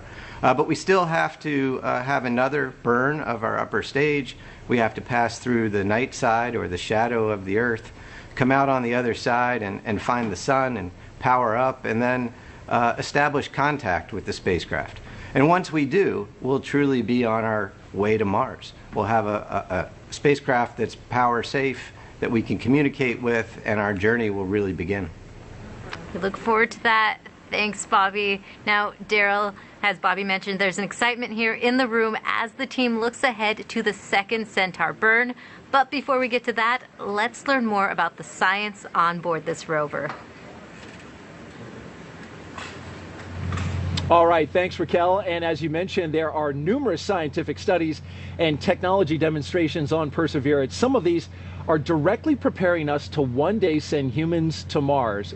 One in particular is called MOXIE. Jeff Sheehy from the Science and Technology Mission Directorate is joining us now to explain, and he is here with us. Sometimes here at the... A little difficulty with this technology that's all here, right. Daryl. Well, that's all right. It's a Britney Spears style mic, So hold it like this. I don't know if you're... That'll work fine. We can hear you. Yeah. Thanks for making the adjustment there. So, Jeff, this is an incredible piece of technology here, this MOXIE, right? So tell us, what is it and why is it important? Well, MOXIE stands for Mars Oxygen In Situ Resource Utilization Experiment. That's kind of a mouthful, so we grab a few letters out of there and just call it MOXIE. And I think the name MOXIE has a certain kind of attitude that's appropriate for this ambitious mission to Mars. But what in situ resource utilization is utilizing the resources that we find at a destination to produce useful commodities. And so what MOXIE is going to do is suck in the Mars atmosphere, which is mostly carbon dioxide, and produce pure oxygen. Oxygen is a commodity that we can use in our exploration endeavors, and so MOXIE is the first in situ resource utilization experiment on another planet. How about that? So that's why it's so important. If we can produce things we need at the destination, we don't have to load them in a launch vehicle, launch them from the surface to Earth, push them all the way to the destination, and land them on Mars or the moon. Saving incredible weight, fuel, resources to use them, the ones that are there and in place. That's right. It took a lot of MOXIE. What were some of the biggest challenges in developing this technology, designing it, developing, building it? Well, the team that produced the hardware that we just saw being launched on its way to Mars. They certainly had moxie because they had to overcome a lot of challenges along the way. When you start to develop new technologies, you're working in a laboratory and you've got all the room you need usually, and you can build it big and heavy because you're not trying to make it look pretty, you're just trying to make it work, and you've got all the power you need, and you can control the thermal environment, and you can have teams of people come in and tinker with it and fix it when it breaks and all of that. So, but and you can probably see where I'm going with this. When you get to the point where it's time to fly that hardware to prove it out in the space environment or on the planetary surface, then the rubber really hits the road in terms of the engineering, and that's where the teams of engineers come into play, and they develop clever solutions to implement the process that's been developed in the lab and package it for space flight. So Moxie faced a lot of challenges. You know, once you have to put it on the rover, the size becomes important. It has to fit in a certain volume on the rover. The amount of weight or the mass becomes really important. Every ounce you launch into space takes propellant to move it. So we want to make Moxie as light as possible. Had to fit within a certain mass budget, or they would have kicked it off the rover. Yeah, and we're glad you made it on the rover. Yes. And just real quick, and without getting too deep into the technical details, how does it convert carbon dioxide to oxygen? So Moxie uses a thermal and electrochemical process. There's a compressor that was built by a company called Air Squared. Some of that was funded under the NASA Small Business Innovative Research Program, actually. And they built the compressor. What it does is acquire the carbon dioxide from the Mars atmosphere and push it into the electrolysis system. A company called Ceramatech, a team led by a guy named Joe Hartvigsen. They're now called Oxyon Energy, I think. But they built the guts of Moxie, which is the solid oxide electrolysis system that takes the carbon dioxide, CO2, actually pulls an atom of oxygen off the CO2, leaving CO. Oh, wow. And then those atoms migrate through the electrolysis system, and those oxygen ions are neutralized, and then they recombine. An O and an O becomes O2. And so we get pure oxygen out of the system. That's fantastic. And so in order for you to get Moxie on board the rover, actually you had to kind of clear through the very smart lady to my left. She's with Planetary Protection, so she actually had to clean off part of it. Right? Yeah. You had to heat it and then clean the That's O2 right. sensor. Yeah, the SOx part was actually self-sterilizing. It was hot enough so it cleaned itself. But there's a part, the O2 sensors, that needed vapor hydrogen peroxide sterilization. So it was the first time we used hydrogen peroxide on flight hardware. Oh, that's awesome. Yeah. So you can say thank you. Thank you. Thank you. No, thank you. Appreciate it very Thanks for much. letting us do that. Well, you know, in speaking about the rover, Moo, what is it? You know, Curiosity told us that we have, or had at one time on Mars, moving water. That's so, right. So what is Perseverance going to do in terms of confirming whether life could have been there? Yeah, exactly. So the past missions set up the stage as far as understanding what could sustain life, and now we're actually looking for signatures of that life. And so some of the answers that you're looking for, which one are you personally looking most forward to? Yeah, I'm personally looking forward to seeing signs of life where no one will argue that it has a biotic source. It's very easy to say, oh, this chemistry could have happened from natural reasons, but I want to see a smoking gun. It would be awesome to see that. Now, that's not exactly easy, right? No, not at all. And so explain that to us. Yeah, so in order to get that definitive signal, one of the main things you have to do is make sure you have a clean instrument that you're sampling with. And so that's why we spent a lot of time cleaning, baking out hardware to such a high degree, 150 degrees Celsius for some of these parts, to make sure it was clean enough. And so those parts have to be specially made to be able to handle that heat. That's right, yeah. In order to get it past you. Yeah, all of the material selection, everything was done specifically for that purpose. Where else in the universe, Moo, do you think we should explore for life? Yeah, I'm really excited about Europa. Europa has an ocean underneath a thick layer of ice. It has vents underneath that have a heat source, so there's a source of energy for possible life. Europa, a moon. Yes, the moon. Yeah, icy moons. That's the next place to go. It's interesting that you picked that. I mean, it's a very, very cold, cold place. Yeah. You've got a rover in front of you that is I miniaturized. do. We have one that is behind us. Yeah. Right? And as part of this, you also had to make sure that that nuclear battery was installed. Exactly. Yeah, there it is. Yeah, this bit back here. Tell me about how that worked, when you did it, and how that process was. Yeah, it was only a few days before this launch day. I mean, we just finished counting our samples just a couple of days ago. How about that? Yeah, so we had to actually alter the way we sample. We take wipes and swabs of every surface of the rover. But for this, we had to make sure our head was far back and we had as minimal radiation impact as possible. But we got it. It was super clean. INL did a great job. Everyone has done a fantastic job making sure this was as clean as possible. It's ready to go. What do you think about that full-size rover behind us? It's incredible. It's like, Yeah. hey, you should be up there. And apparently it is right to scale as you take a shot of it there. That's a beautiful rover. Well, it is. thanks for describing all that to us, Moo. We really appreciate the time My pleasure. for you describing that.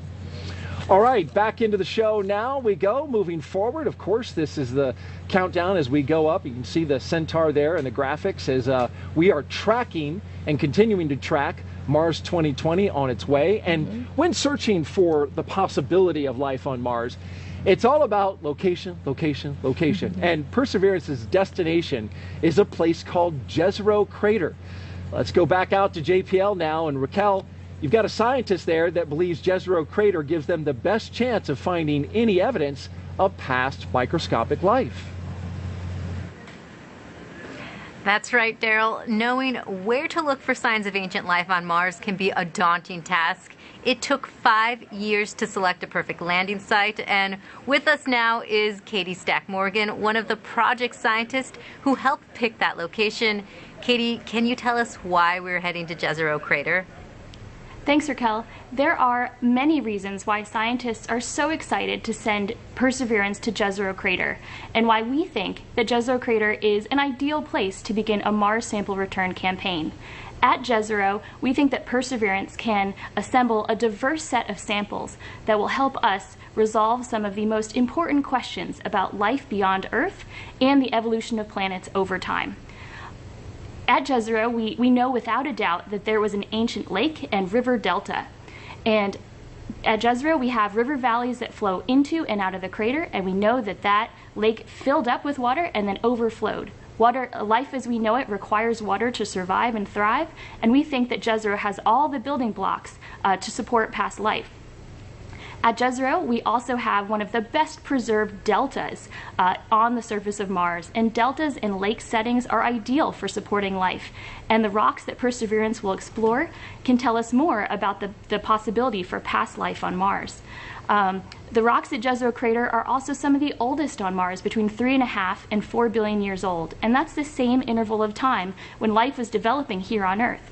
So by exploring the rocks in Jezreel with Perseverance, we have the opportunity to explore more about the development of life in the solar system and can answer some of the major questions we have about that fundamental question. Back to you, Raquel. Great. Thank you so much, Katie. And with that, let's head back to Kennedy Space Center. Daryl?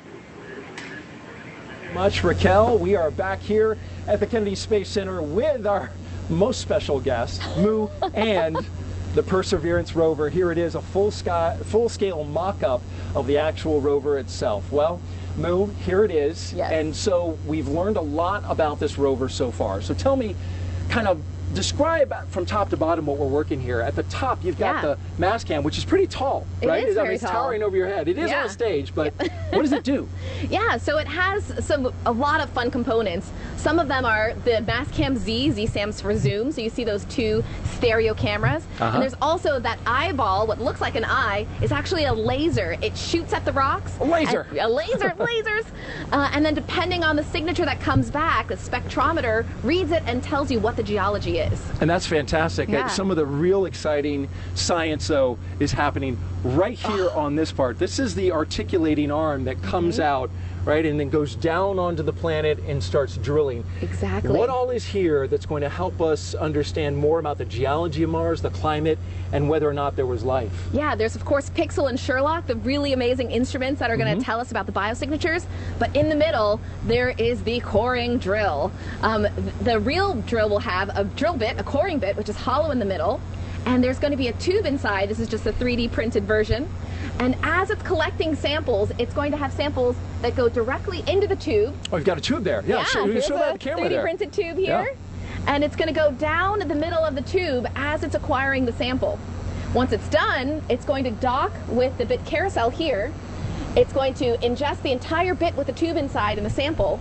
It's going to rotate down to the belly, and there's going to be a little arm on the inside called the SHA, the sample handling arm, to manipulate it, take pictures, assess the volume, and then seal it. That's fantastic. And so there's quite a bit of robotics happening between this part, the bit carousel, and getting it underneath. As we know, it's now underneath. But here's a special guest, and we're going to duck down. This is the Mars helicopter. Yes, and Ingenuity. This thing is going to be actually tucked up underneath the rover. It was a late addition to this project, but it's probably one of the neatest things on it. It is pretty amazing. 2,400 RPM that these blades are going to spin in counter directions. Yeah. It's a little bit under 4 pounds. It's super light.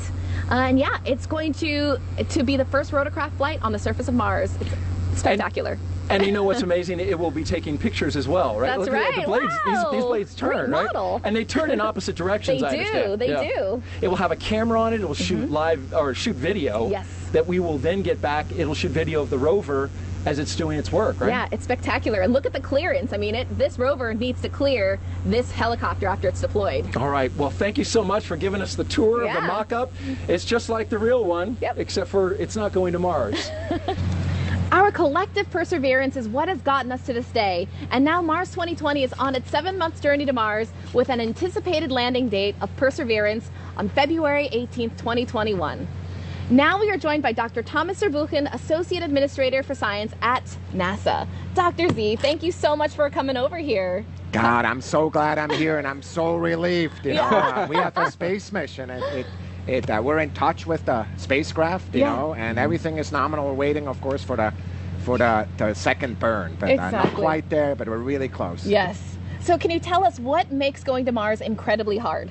So there's really two pieces that make it hard. The first one is what we're doing today, which is you really need to head in the right direction. Yeah. So take it off the Earth and have a lot of energy and head exactly in the right direction, because what you want to make sure is in February, when Mars comes, you want to be right there so you can get captured. The second one, which is the one that's going to make us nervous in February, is to entry, descent, and land. You know, so the Mars atmosphere is almost the worst of all worlds. If it was really thick, you could do what we're doing on Earth, which just go in and with parachutes. Yeah. If there was none of them there, you could do, you know, what we do at the Moon. When in Mars, you have to do both on top of each other, which makes it 10 times harder than any of the other two, and so that's what makes it so hard. Wow. You've devoted much of your life to science, and I know you were asked the other day during a news conference, you know, why another rover, and you gave a pretty impassioned response. Why is this rover important in your mind to the work that so many people are doing in science? So it's really kind of a key of a whole bunch of new research that we're doing that is focused on a question that for thousands of years philosophers have asked, scientists have asked, and we're ready to answer with the tools of science, which is the way to get reliable answers. And that is there life out there?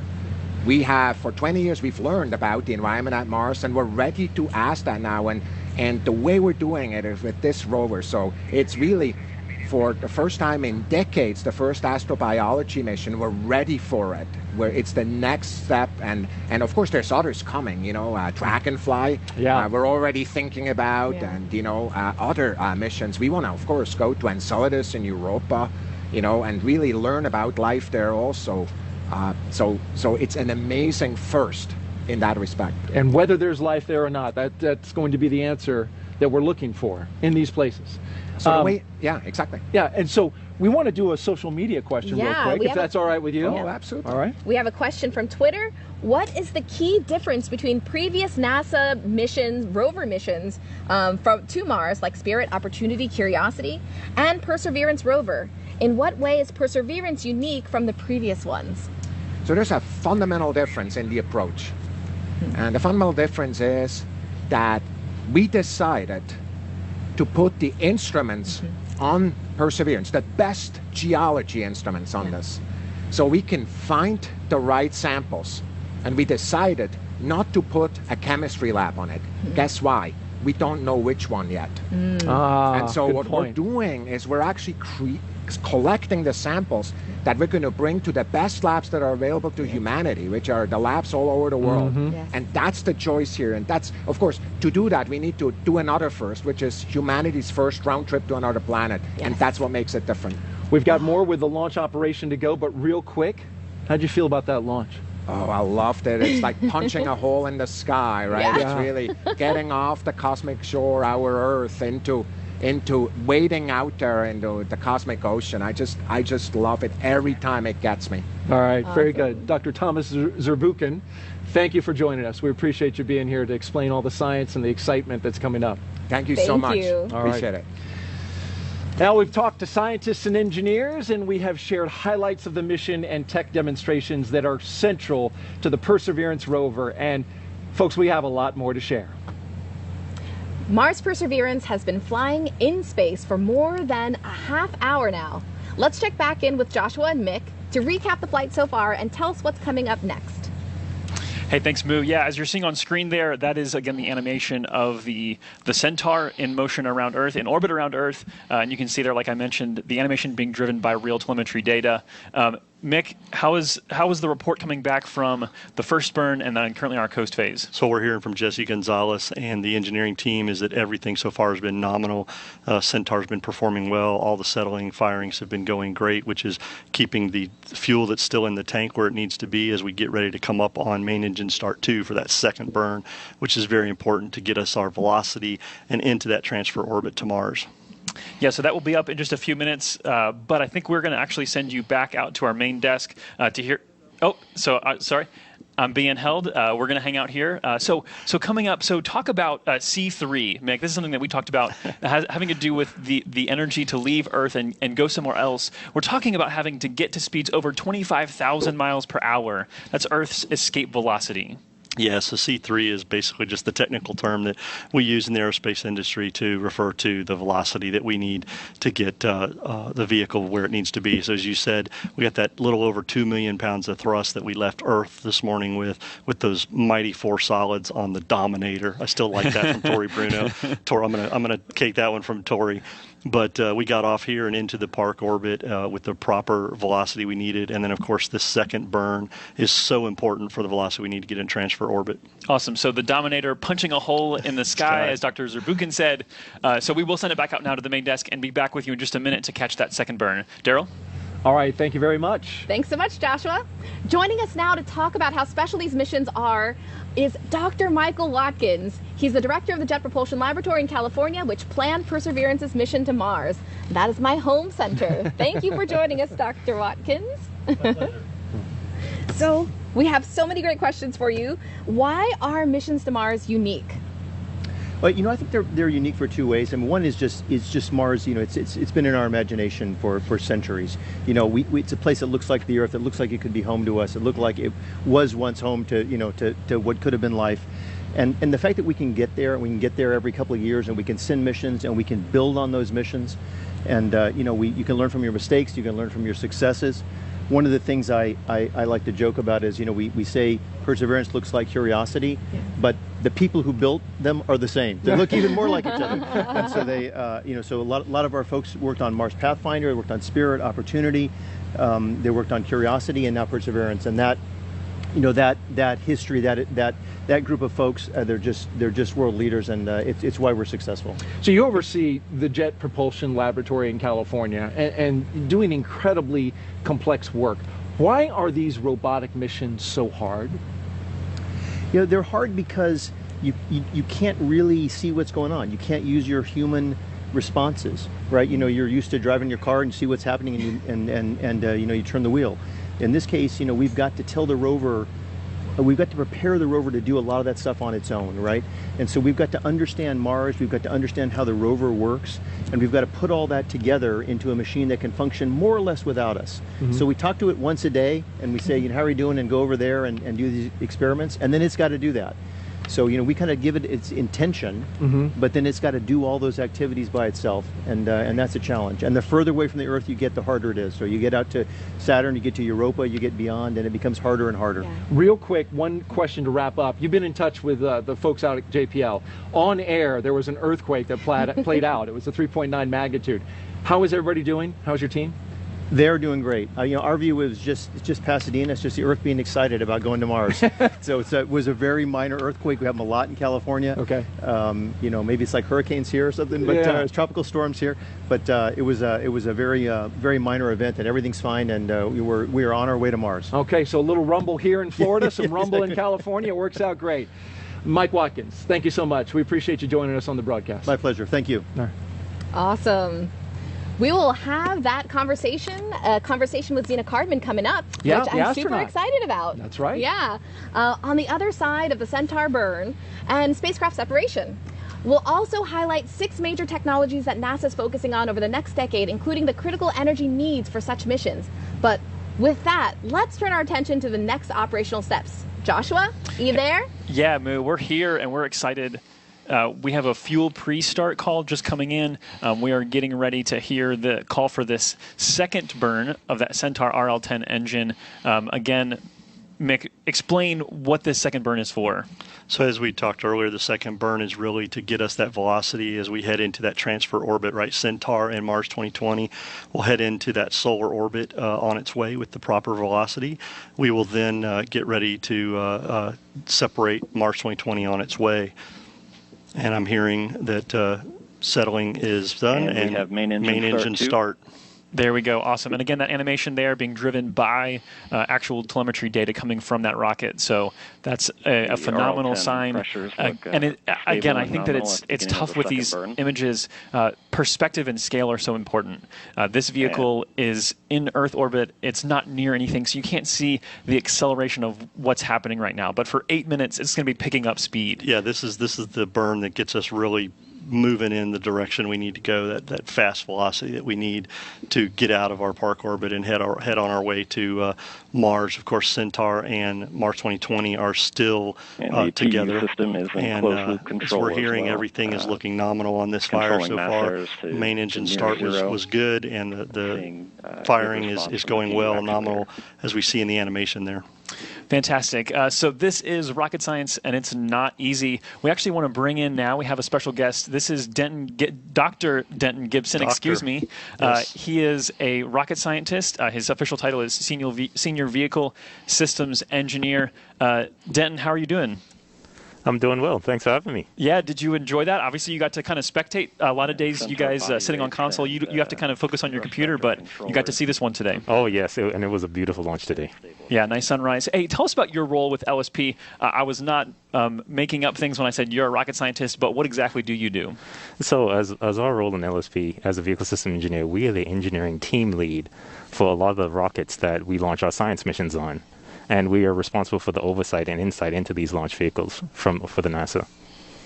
That's awesome. And I know in the past you've supported a variety of vehicles. Tell us a little bit about the vehicles that you have supported and the ones you're focused on today. Yeah, so some of the vehicles I supported in the past is the Delta II, which was a long-time workhorse for our science missions, as well as the Pegasus and Taurus/Minotaur C. And right now I've been focused mainly on the Falcon 9 and Falcon Heavy. Yeah, awesome. So obviously not focused on the Atlas V, but a lot of that experience and the process is the same. I want to take a moment to pause and say Denton's there at Hangar AE. That's the NASA Launch Services Program's hangar. They're very proud of that. We call it the telemetry center of the universe. That's where the data for today is flowing. But I wanted to also ask you, is the process the same for all these vehicles? When we talk about the telemetry and these sort of processes of getting from Earth to Mars, does Falcon 9 experience translate to Atlas, or are they completely separate? So the overall process for many of these launch vehicles are the same, whereas you ship stages to the launch site and assemble the launch vehicles by stages. So in that sense, they're the same, but there's a lot of differences between the launch vehicles that may change that process a little bit. But in general, the processes are the same. Yeah, and Joshua, I was going to say, Denton, I work with Denton quite a bit over the years, and he talks about the different vehicles he's worked on. But Denton is one of my senior vehicle engineers in LSP, and so although he's not totally supporting Atlas V today, he does have experience with Atlas V, and as he said, things are very similar. So using his experience, we're able to train and bring on new generation of engineers, and Denton's been a Awesome. huge part of that to allow us to grow our bench, if you will, to start working commercial partners. Yeah, awesome. So Denton, tell us a little bit about kind of what's involved, what goes in behind the scenes, what's the rocket science of going from Earth to Mars, this maneuver to go into solar orbit. Yeah. So a lot of the things that happen behind the scenes it's a lot of analysis work done by our analysis teams. I mean, it's months and months of analyses that are performed based on the orbit insertion, the performance of the launch vehicle. A lot of modeling and simulations is done to be able to get to this point to where we can transfer from Earth orbit into solar orbit. Awesome. And obviously, you're a rocket scientist. That's for a lot of people, that's like the pinnacle. That's like, hey, I want to be a rocket scientist. So where do you go from here in your career? Because obviously, I'm sure there's lots of things that you'd like to go and accomplish. So, going from here, I mean, one of the coolest things about this job of working in the launch services program is working the launch, right? I mean, who doesn't love a launch, and who doesn't love working launches? Yeah, we love them. We love them. Excitement this morning, right, Denton? We got to see that's what it's all about. Of course. So, one of the ideal jobs would be a launch director, because you get to work all the launches. I mean, how cool is that? No, yeah, that's true. And I guess you get to, is it right to say you call the shots, or is it that the buck stops with you, or how would you say that? I'd say the buck stops with the launch manager. As today we talked, right? Omar Baez is our launch manager for Mars 2020, and he had to poll the team and make sure everything's ready to go. So the buck does stop with him right there on today's launch. And as Denton says, I think there's a lot of people that would love that job, and Denton's definitely looking at that next step. So I guess we need to give Omar and his assistant launch manager, Tim Dunn, a heads up. Yeah, there you go. Dr. Gibson. Dr. Gibson is Up on and the coming. way. Yeah. Awesome. Well, Dr. Gibson, before we let you go, give us a real quick snapshot. I know you have a mission coming up later this year. What are you working on? So we're supporting the Crew 1 launch coming up. So we're helping commercial crew out with that one, as well as Sentinel-6 as far as the LSP missions that's coming up later on this year. And so we're excited about that one. Yeah, a ton going on. Dr. Gibson, appreciate you. Thanks. And I want to take a special moment on the commercial crew note to comment. We've got a big day coming up. Yes. Pending weather. There's a tropical system that might kind of get in the mix here. But we have a tropical system that could create some problems. Otherwise, we've got Bob and Doug from Demo 2. They're coming home on August 2nd. Yes, I was going to say, Joshua, that's important for us also in LSP. Denton was my lead VSE, along with a few others that are in the group that worked that mission with the commercial crew program.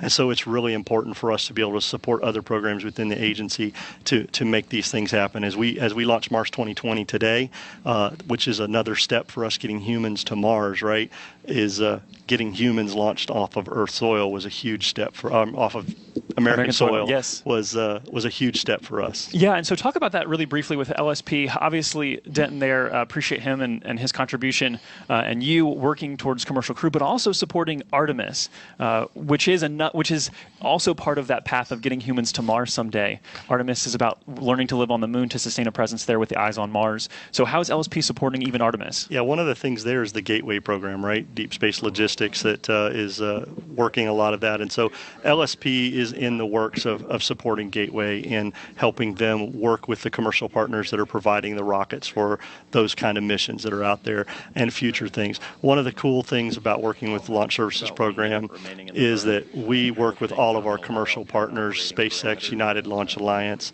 Northrop Grumman Space Systems, and of course some up-and-comings. You may have heard some, right? It is like a growing Blue Origin. field. Yeah. It's definitely a growing field in the aerospace industry, and LSP takes pride in working with those commercial partners to figure out what we can do for NASA and the country. Awesome. Yeah, it is an exciting time for spaceflight. The commercial spaceflight industry is booming. There's always new things happening. If you keep an eye on the news, you will see new things. We're getting word now that the engine cutoff here should be happening momentarily. Once we see that happen, we'll have roughly, I believe it's 5 minutes until we actually see the spacecraft separation occur. So we're going to stay with you through that, but want to kind of just preview that for you, that hopefully on screen here, you should be seeing that engine cutoff, and that's completely expected. That's a nominal operation, as you say, Nick. separation, we'll hear from Jesse Gonzalez, who's looking at the launch vehicle telemetry and watching the animation there. So let's listen in for Jesse here. And there's the call, and there's the animation, again, modified based on data. So shutdown parameters let's talk about communication for a minute, Mick, because it is not an automatic thing to just shoot information at Earth and have that be usable. So how do we go about communicating not only through launch, but on the way to Mars, and then once we're at Mars? Yeah, so the important thing this morning is when we lifted off from Complex 41 here at Cape Canaveral Air Force Station, we had ground stations that were looking at the launch vehicle and tracked it all the way to provide data. Once we got onto orbit after stage separation, you heard a call out for TDRS, the telemetry network that NASA owns, which, by the way, is also used for the ISS and will be used hopefully for the landing with Doug and them. Yes. So getting off the ground today was great because we could deconflict some of that TDRS usage, right? But TDRS is very important for us to be able to get the telemetry from the launch vehicle back down to Earth here. And then, of course, when Mars 2020 separates and it gets on its way to Mars, then the JPL team will take advantage of NASA's Deep Space Network, which has been around for a long time, to be able to transmit commands and data back and forth to the Mars 2020. So it takes a lot of folks to work those, and the TDRS and Deep Space Network are very important to not only the science missions, but human space flight also. Yeah, and I think the coordination of that is something that people don't get a chance to understand much, because as you said, we're using TDRS for crew return, we use TDRS for space station, and TDRS is not an unlimited resource. We have a good number of TDRS satellites in orbit that help us do these things, but it is a coordinated effort across the globe, because we even have ground stations in Australia, I think. Yeah. Where are all of our ground stations even? We have ground stations everywhere, not only here in America on the West Coast and East Coast, but then you get into South Africa area, Australia, you said. We have several ground stations that catch up different things for missions. But, of course, in orbit, TDRS and the Deep Space Network are very important. And as you said, there's not an unlimited amount of resources there in the TDRS network. So we have to coordinate those things within the NASA agency and with our commercial partners when they're used for our launches. And again, that's another part of what NASA does as an agency. Yeah, so just on that note, kind of thinking about around the world, currently this spacecraft is roughly over the South Indian Ocean.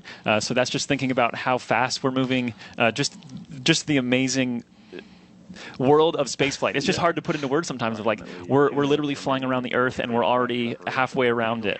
And so I want to talk actually about planetary protection some more. I know we heard about that a little bit from Moo, about how they're working to protect Mars from contamination, so to speak, just putting things there we don't want. And we have to consider that, or ULA has to consider that when they're flying to Mars and delivering the spacecraft. Yeah, it's a combined team. ULA, JPL, LSP had to look at that for when we get ready for spacecraft separation here in about a minute, right? One of the things we talked earlier is that Centaur and Mars 2020 are on the same path towards Mars right now. So once we separate, Centaur will do a CCAM maneuver, or what we call a contamination and control avoidance maneuver, and then blow down what's left of propellants in its tank. And by doing that, we have now put Centaur on a different track so that it will not intercept Mars or interfere with Mars 2020 at all for approximately the next 50 years. Yeah. And that took a lot of work by the JPL team and the launch team to make sure that would happen. So again, another planetary protection maneuver that had to be done. Yeah, and I understand from the telemetry experts in LSP that this rocket actually, after the second burn, is not actually aimed straight at Mars for that reason. It's actually aimed slightly off of Mars. And so Perseverance, Mars 2020, will redirect itself just slightly. We're not talking about over 7 months. A little bit of difference here makes a lot of difference later. Absolutely. And Josh, we heard Jesse telling us that Centaur is spinning up. This is the maneuver right prior to spacecraft separation, where we get into a slight roll to give Mars 2020 some stable Centaur tank pressure, stability. Very good performance from the RCS system, and stable indications from the avionics systems as well. So RCS there, the reaction control system, that's those small, the series of those small engines that you see firing around the spacecraft. Those are used for that in-flight operations that they need. The rolling activities, as Mick's saying, is basically providing stability to the flight of Mars 2020 as we go forward. Tell us about actually... And we have successful separation of Mars 2020 with the Perseverance Rover. There we go. Awesome. We got some nice applause there. That is a big moment. We are hoping to get some live video back from that because of the time delays with communicating with things in space. We don't have it at this instant. We're hoping we'll get to see that here in a few minutes, and we'll bring that to you if we do. But tell us about the separation maneuver, because the apparatus, the actual... It's a really simple design. It's a separation clamp. We'll talk about that in a minute, but as you see on your screen right now, you see the Mission Director Center where Omar Baez and the team are. And Josh, you and I joked about this a little bit earlier, but with the pandemic and everything going on, the teams have done a great job. Normally, spacecraft separation. 2020 with the Perseverance Rover, the Centaur will now perform its standard propellant blowdown sequence to inert the vehicle and complete today's flight after completing its C-Cam avoidance maneuver. This will conclude today's commentary of the Mars 2020 mission. This is Atlas Flight Commentary signing off. So that's the end of ULA's job for today. Jesse Gonzalez did a great job with the ULA commentary this morning. But what I was saying about the Mission Director Center is normally we would see a lot of clapping, a lot of hoop-hollering, a lot of high-fives, handshaking. Yeah. But with the pandemic and everything, people are staying their distance, taking the guidelines seriously, wearing masks with this. So we saw a lot of air high fives, right? Yes, and stuff. absolutely. So that does not take away from what the team is, how excited they are. They have done a lot of work to get to this point, and that seeing spacecraft separation is awesome. So, but and throw all on top of all that, 2020 was like, here, have an earthquake, right? So it's just we did it. Like we're most of the way there, not there yet. Yeah, as you heard Omar earlier in the broadcast say, a lot of us when we started this, when the pandemic started, we kind of thought Mars 2020 might be Mars 2022. Yeah. But Mr. Bridenstine and the NASA agency decided to move forward. The teams found ways to do this. As we heard, they were disciplined, they were focused, they were courageous.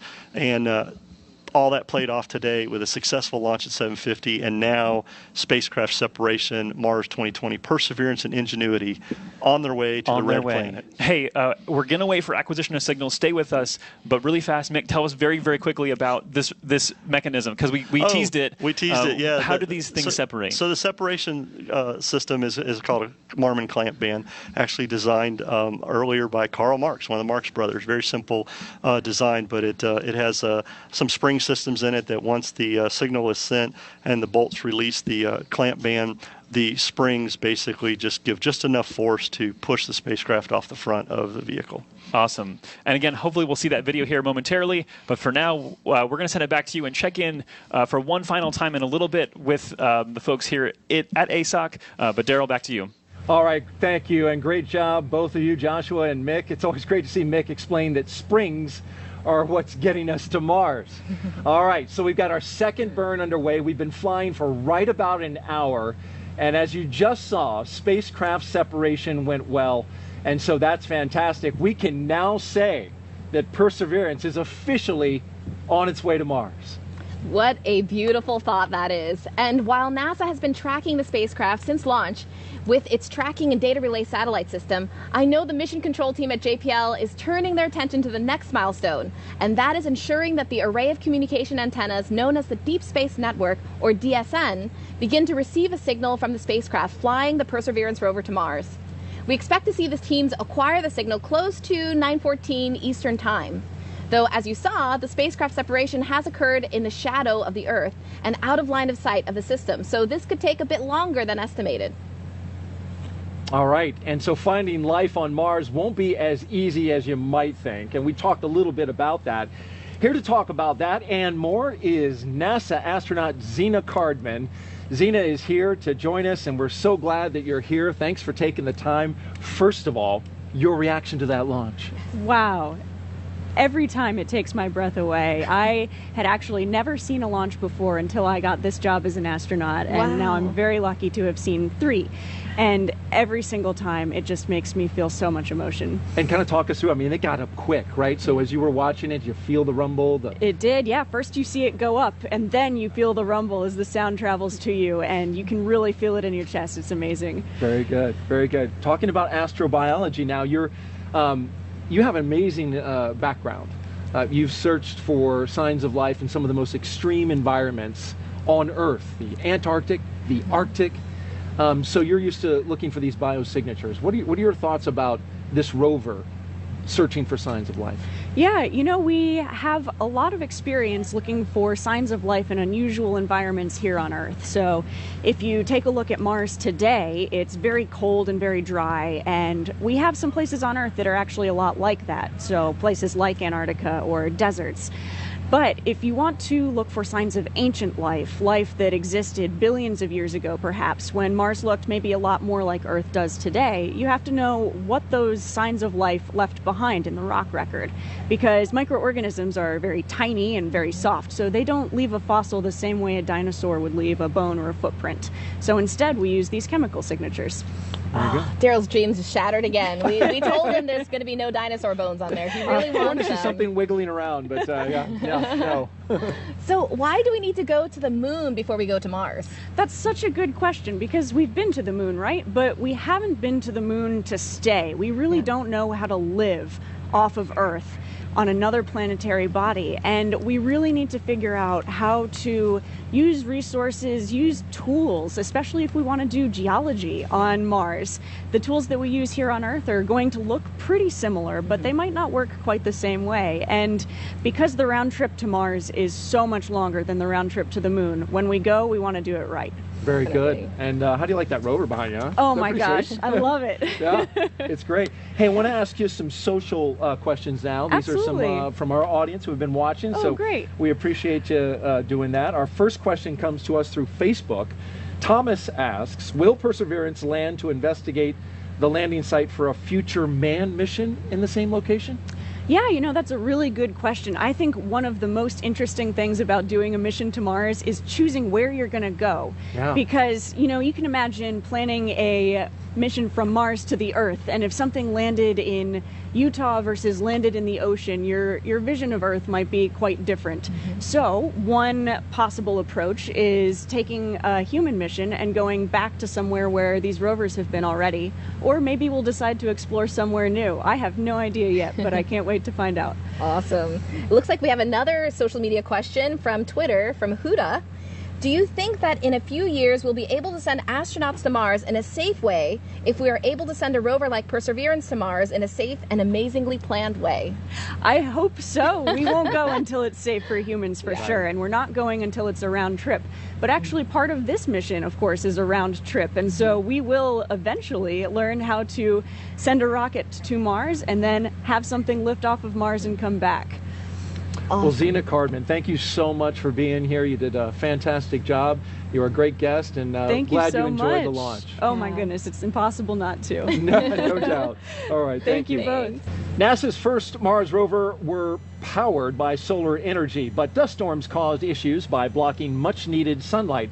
So NASA upgraded to nuclear batteries provided by the Department of Energy. And joining us now is the Assistant Secretary for the Office of Nuclear Energy, Dr. Rita Barnwell. Thank you so much for being here. Great, thank you for having me. First Excited of all, to be here. How did you enjoy the launch? It was amazing, absolutely amazing. So fortunate to be able to be here and be invited to watch it.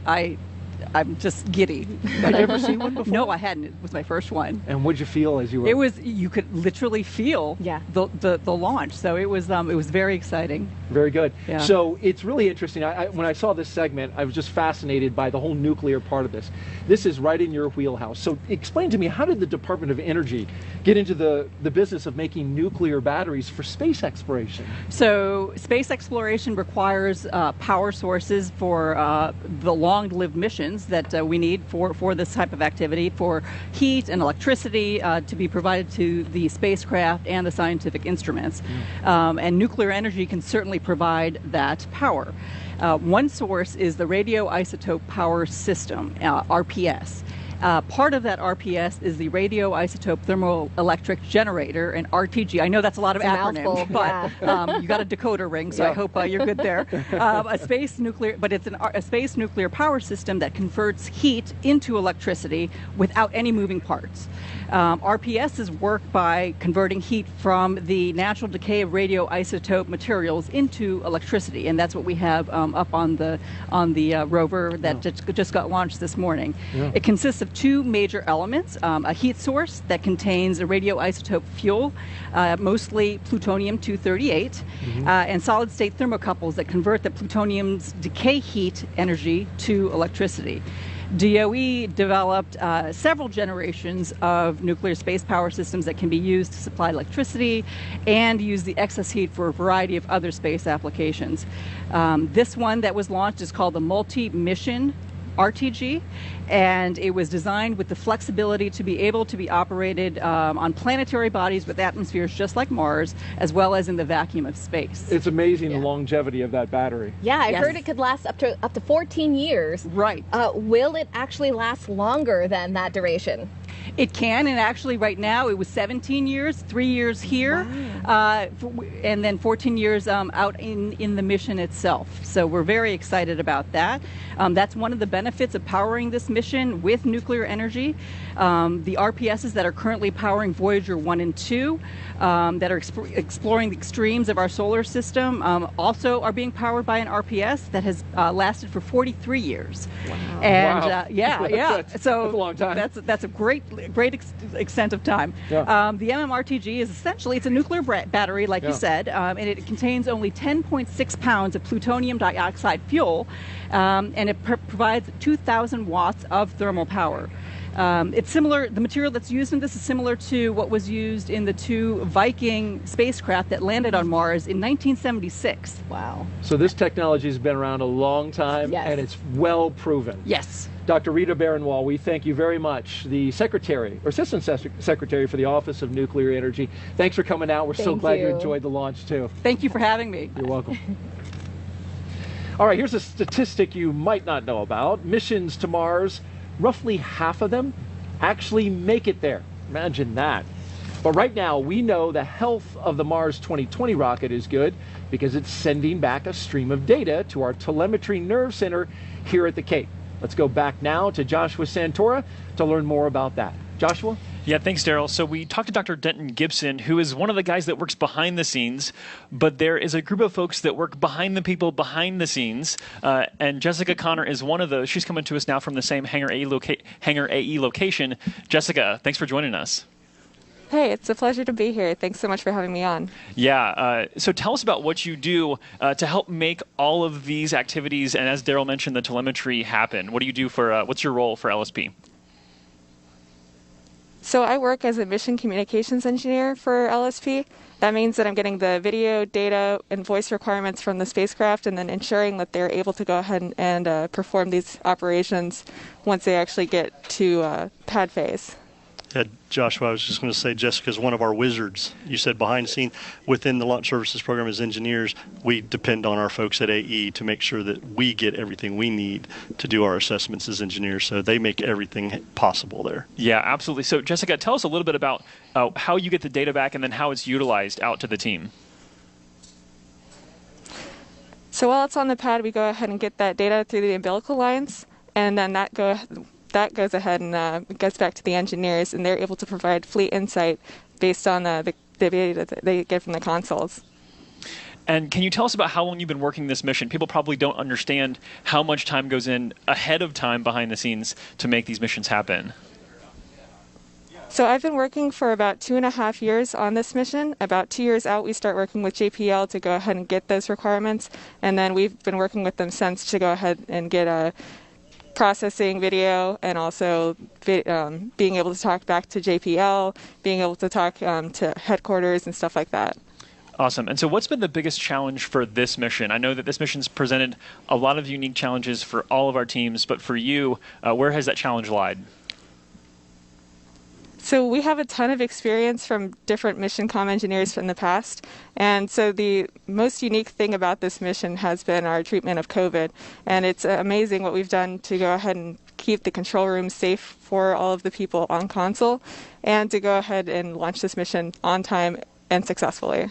Hey, listen, and we did it. We have the data coming back, Yeah. so that means that I think that means you did your job really well today. I would say they did their job great, Joshua. They found new ways, as we talked earlier with the launch team, finding new ways to do their stuff. The folks out at Hangar AE also found new ways to make sure that all the engineering team could perform their fleet's insight assessments and support today's launch. So that team out there has done a great job. They actually make us in engineering look good. So we appreciate all the work you guys do, Jessica. Yeah, awesome. Jessica, congratulations. Job well done. Thank you for joining us for this interview today. Thanks. All right, so Mick, things are pretty quiet now, and that's expected because we're just hanging out for the signal acquisition. The time there is the estimate based on the pre-launch data. Yes. Right now, we're actually in the shade of the Earth, so we're behind the Earth, and so we'll come out of that at some point shortly, and then hopefully acquire that signal because there's some solar rays that have to play in here. So still kind of some. I don't know. Tense is the right word, but we're anxious still. Yeah, I would say we're anxious. We're focused still. As I like to refer back to what Tori said earlier, right? Focused and disciplined. Even though it's pretty quiet right now, we have had spacecraft separation, which was a huge milestone for the team, an exciting time for us at NASA, ULA, JPL, the DOE, and our United States Space Force family. But the team is still sitting on console. They're still following their procedures. They're still performing everything that needs to be done as we await the acquisition signal. Some of the things that are going on here behind us is ground securing and everything here at the complex to make sure we can safely enter and do the work. So yeah, very a lot good. of work still going on. Yes, and we're going to send you back to Daryl because we need to check in and talk to the folks who are going to be getting that data back. So Daryl will check in for one last thing in just a few minutes. All right, thank you very much, Joshua and Mick. Yeah, we are getting closer to our final critical milestone for today's broadcast, acquisition of signal. That will mark the official conclusion of the launch efforts by the LSP and ULA teams. I know my colleagues at JPL have been eagerly awaiting the first moment to see the Perseverance signal show up on the screen. And it's exciting. Yes, it is. It's exciting when it happens. Yeah. Our mission managers are expecting that signal about 80 minutes after liftoff, so that's going to put that right around 9:14 a.m. Eastern time. So let's go back out now to JPL in California where things were shaking and rattling a little bit. Raquel, how does this acquisition of signal work? Okay, Daryl, when it comes to making a long-distance call, it's hard to top NASA's Deep Space Network. It's the largest and most sensitive scientific telecommunication system in the world, and right now it's waiting for Perseverance rover to phone home and let us know it's heading to Mars. And speaking of dialing in, Philip Baldwin joins us from his home. Philip is part of NASA's Space Communications and Navigation Program, and he's here to tell us how we communicate across the vastness of deep space. So, Philip, Mars is several million miles away from Earth. How do we get signals back and forth between the two? Well, Raquel, we receive signals every day on our cell phones. And you can imagine driving out into the countryside and you're farthest from the nearest cell phone tower. And you look down at your cell phone, you see one bar, a very faint signal. As you mentioned, Mars is very far away, so you get a very faint signal, very much less than 1 bar. And so, thankfully, we have on the ground from our Deep Space Network managed out of JPL, very large antenna dishes that can detect that very faint signal. You're talking about a signal that's basically like an incandescent light bulb, and receiving that from millions of miles. We have 70-meter antennas and 34-meter antennas.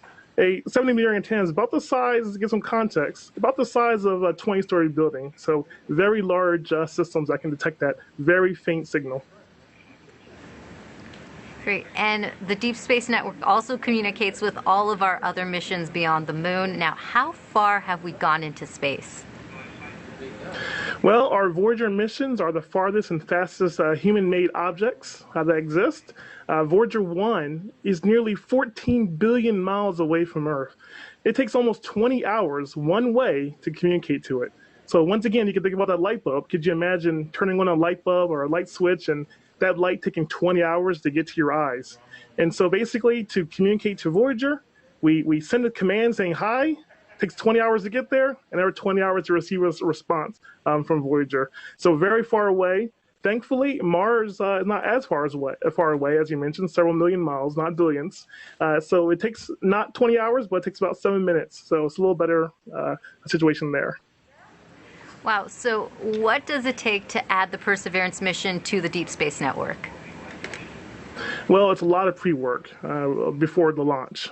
We test with the launch vehicle, we test with the spacecraft, we test with the rover. We test over and over again to ensure that when it launches, when the spacecraft separates, when it lands on Mars, that we can have confidence that it will be able to establish a communication with us back on Earth. That's very important, and we instill that confidence by testing and making sure we have a lot of testing up front. And the payoff comes when we see those great, awe-inspiring images from Mars. And so a lot of testing happens up front, and a great team that works on that. Great. Now, getting an acquisition of signal is a very significant moment. Can you tell us how it works and what we should expect to see for this mission? Yes, that's a very important moment. And sometimes you'll see a spectrum graph that's a couple squiggly lines on the bottom, and what you expect to see is a peak in the middle come up, and that's what you call the carrier signal. And the carrier signal is described as a carrier because what it does, it brings in the signal. It carries the signal to us. Therefore, we can see that signal and know that we're receiving data. And basically, we see the carrier signal, but after that, we have to decode what the signal's saying. And hopefully what we're seeing is that the spacecraft is saying, hey, I'm doing okay. I'm on my way to Mars, and I'll see you there in 7 months. And so we expect to see that signal, and then we'll decode it and be able to get the health and safety of the spacecraft. But also what we'll also look out for is how to track it. So once we have the signal, we'll lock onto it. We'll move our very large antenna dishes, and as the Earth spins, we'll track the spacecraft around the globe. This is a global effort. We have our station in Canberra, Australia, and Madrid, Spain, and Goldstone, California, who will all be part of this tracking as the spacecraft goes to Mars. So very exciting time, and we're looking forward to hearing from Perseverance shortly.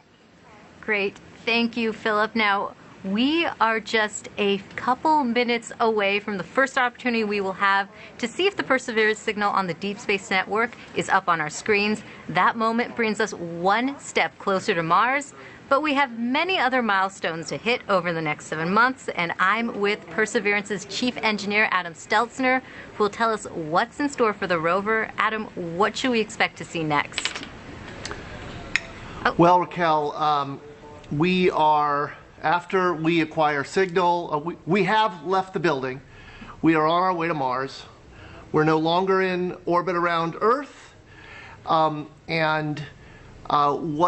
will happen next is we will start our cruise phase. It'll be about 7 months before we make it to the red planet. We have a set of planned trajectory change maneuvers that we do during cruise to adjust our targeting. In fact, we're targeting to miss Mars right now. We're on the way, general direction of Mars. But in order to make our Atlas Centaur, which threw us in the direction of Mars, not run into Mars, we're on a missing trajectory, and we'll do TCM1, which will target our impact with the Martian surface in a few days. So we start to monitor the spacecraft, make sure it's healthy and happy, and tweak its trajectory to be right on target by the time we make it to Mars. Great. Thank you so much, Adam. And right now we are just a minute away from the acquisition of signal, so let's pause for a moment and watch our teams at work.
Ace flight, we will be waiting for indication of acquisition of signal.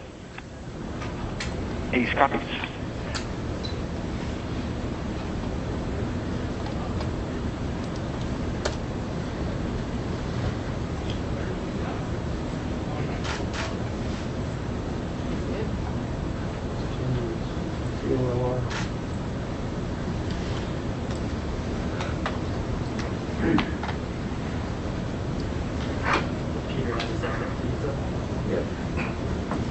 just not locked on yet. But that is it. Should be right.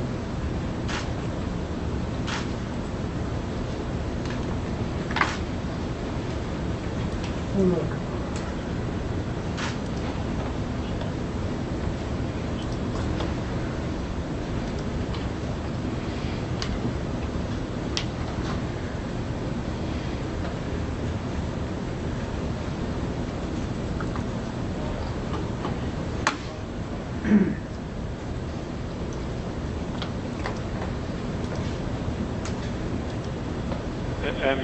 M20, MEM, Reggie signed, report initial acquisition.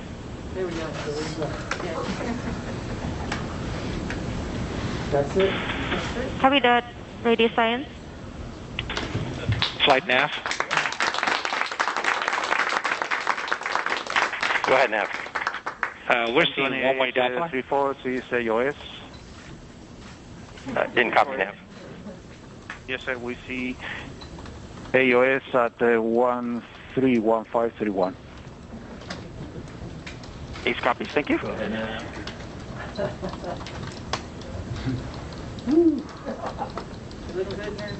Well, yeah, I'm trying to feel the timing. Looking for my contingency procedures. Yeah.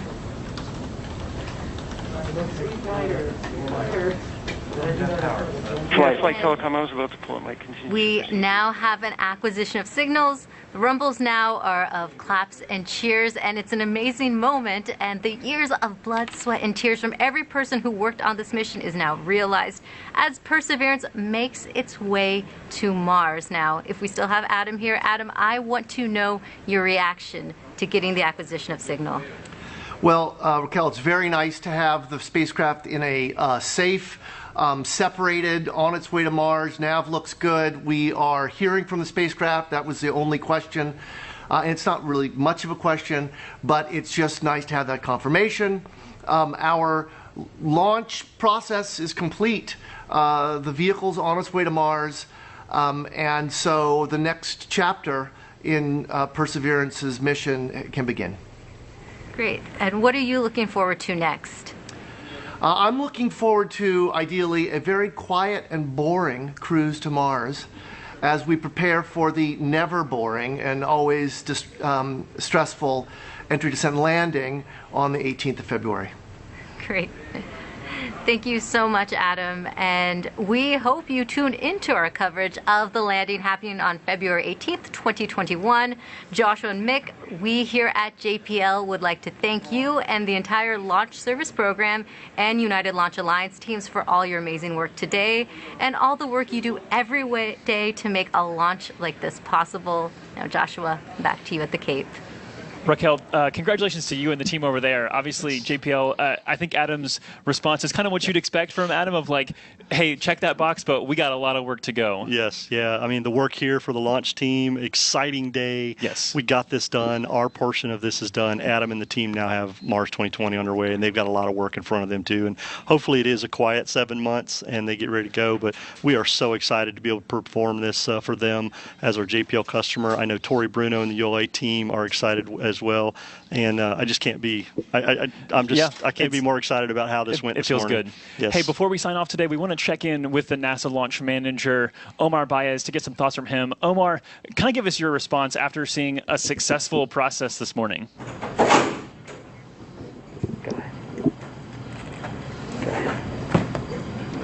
Okay, so about a minute ago, we did get acquisition of the spacecraft signal. That signifies that JPL's Deep Space Network has locked onto the spacecraft. It's on its journey to Mars. Everything appears to be going nominally for them. They'll get to check out the spacecraft now, do those checks that they need to do to learn how to fly that vehicle the way it wants to fly on its way to Mars. Pretty interesting. We separated them at approximately 25,000 miles an hour, and it's going to take a couple of months to get to that February 18th landing date, which they're targeting. So it's an impressive amount of speed that we imparted to them, and that speed is what our job as Launch Services Program and United Launch Alliance is to provide that spacecraft. The heavy lifting now is on our partners at the Jet Propulsion Lab. To slow it down when it gets to Mars, up the parachutes, slow them down in the atmosphere, and extend that sky crane and land on Mars. So they've got a heck of a lot of work to do from here on out. Today's count went beautiful up until the last 20 minutes. Started to get exciting with some of the assets on the range having dropouts. And then a surprise call from the spacecraft mission director that we had a small earthquake in California at Pasadena that the folks in the control room felt. But they never lost signal, and they came back to me and said they were ready to proceed. We were able to lock down the time we were after, launched on time, perfect launch from what I could see visually here in the control room. The orbital parameters look dead on. Our velocity is dead on. So we're on our way to Mars. There's no way back. So good luck to the Mars 2020 team. It's been a pleasure to be part of this. I've been with this roving Mars community since Sojourner, and through Spirit, Opportunity, and Curiosity. So it's a pleasure to be once again part of that little bit that becomes that club, that auto club of roving on Mars. And I just want to say I'm very proud of this team. This team has worked diligently to get here. It's hard enough to get to Mars, throw in COVID. Today we're dealing with a small earthquake, the threat of a tropical storm heading in our direction. It's just an immense amount of pressure on the team, and it's so relieving to be able to have gotten that mission off today on the first attempt. And with that, that closes the show for us. Awesome. A big thanks to Omar. Appreciate him and his words. Obviously, a phenomenal effort from all 5 of our teams we talked about. Yes. So from LSP, congrats to this team. JPL, congrats to the U.S. Space Force. Congrats to ULA. Thank you to ULA for hosting us today. And then the Department of Energy. And a special thanks to a couple groups, the RADCC and the JIC. Those were 2 teams that were working behind the scenes for over 3 years to prepare for a contingency with the MMRTG. That's correct. Didn't have to exercise any of that work, which is what they wanted. Like that's So kind of one of those things. They had a great day. They had a great day. Yes, everybody had a great day. So, Mick, thanks to you as well for joining me. Appreciate it, Joshua. Thanks for having me again. I've always loved doing this with you, and again, excited about the Mars mission. As Omar said, our prayers and good luck with the JPL team. We're just so excited to get them on their way in a perfect launch and orbit today. So thanks again for having me. Yeah, the countdown to Mars continues. That's going to do it for us at the ASOC for the launch of the Mars 2020 mission with the Perseverance rover. Daryl, back to you. All right, Mick Woltman and Joshua Santora, thank you both. A great job done by you. And again, congratulations to the Launch Services Program team here at NASA for the great launch, as well as United Launch Alliance getting that off. And I got to congratulate you as well, Dr. Moo. You're with JPL. You've been working on this for 7 years. Yes. Congratulations. How does it feel? It's amazing to have this phase of the mission cemented now in time. Is amazing. But like Adam said, there's so much more to go. A lot of work to do, but you know that your baby right there in front of you is on its way to Mars. Yes, it is. Very good. Well, engineers and scientists at NASA have spent years designing, as we've told you, and testing and building the Mars Perseverance rover, but we've also had help from a number of countries around the world. Norway, France, and Spain, just to name a few, but also the European and Japanese space agencies. And thank you so much to our international partners that you just saw there. They did a fantastic job. Now, before we let you go, we want to tell you about a little tradition that JPL has where they did this, I guess, after the launch or before the launch with some peanuts, and Moo knows it well. Yeah, in fact, Perseverance, little baby Percy brought us some peanuts here to divvy out, so let me give you some. Look at there. It actually started with a landing event. So Rangers 1 through 6 didn't go as planned, and then with Ranger 7, it landed successfully on the moon. And they were thinking, what was the difference between Rangers 1 through 6 and 7? And it was these lucky peanuts. The lucky peanuts. Yeah. And so ever since then, I guess they've been having peanuts. Exactly. To for get the every landing, and now launches. Well, and now we've got ours in our hand. We're going to hold off because we got a little more reading to do, but we're ready to go with our peanuts. Yes. Yes, thank you so much for watching NASA's launch coverage of Mars 2020. Stay tuned to NASA TV and our social media channels for updates to the mission. Yeah, coming up in just a bit at 11:30 Eastern Daylight Time, we will have a post-launch news conference right here on NASA TV, so stay tuned for that.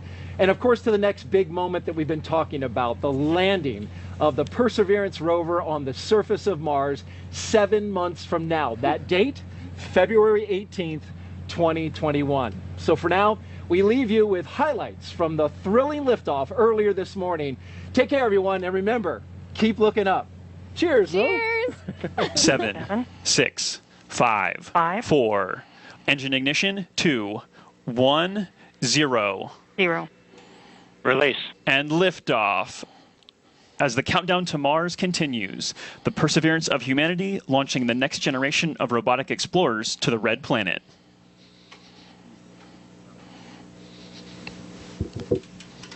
And Atlas TU has gone to closed loop control.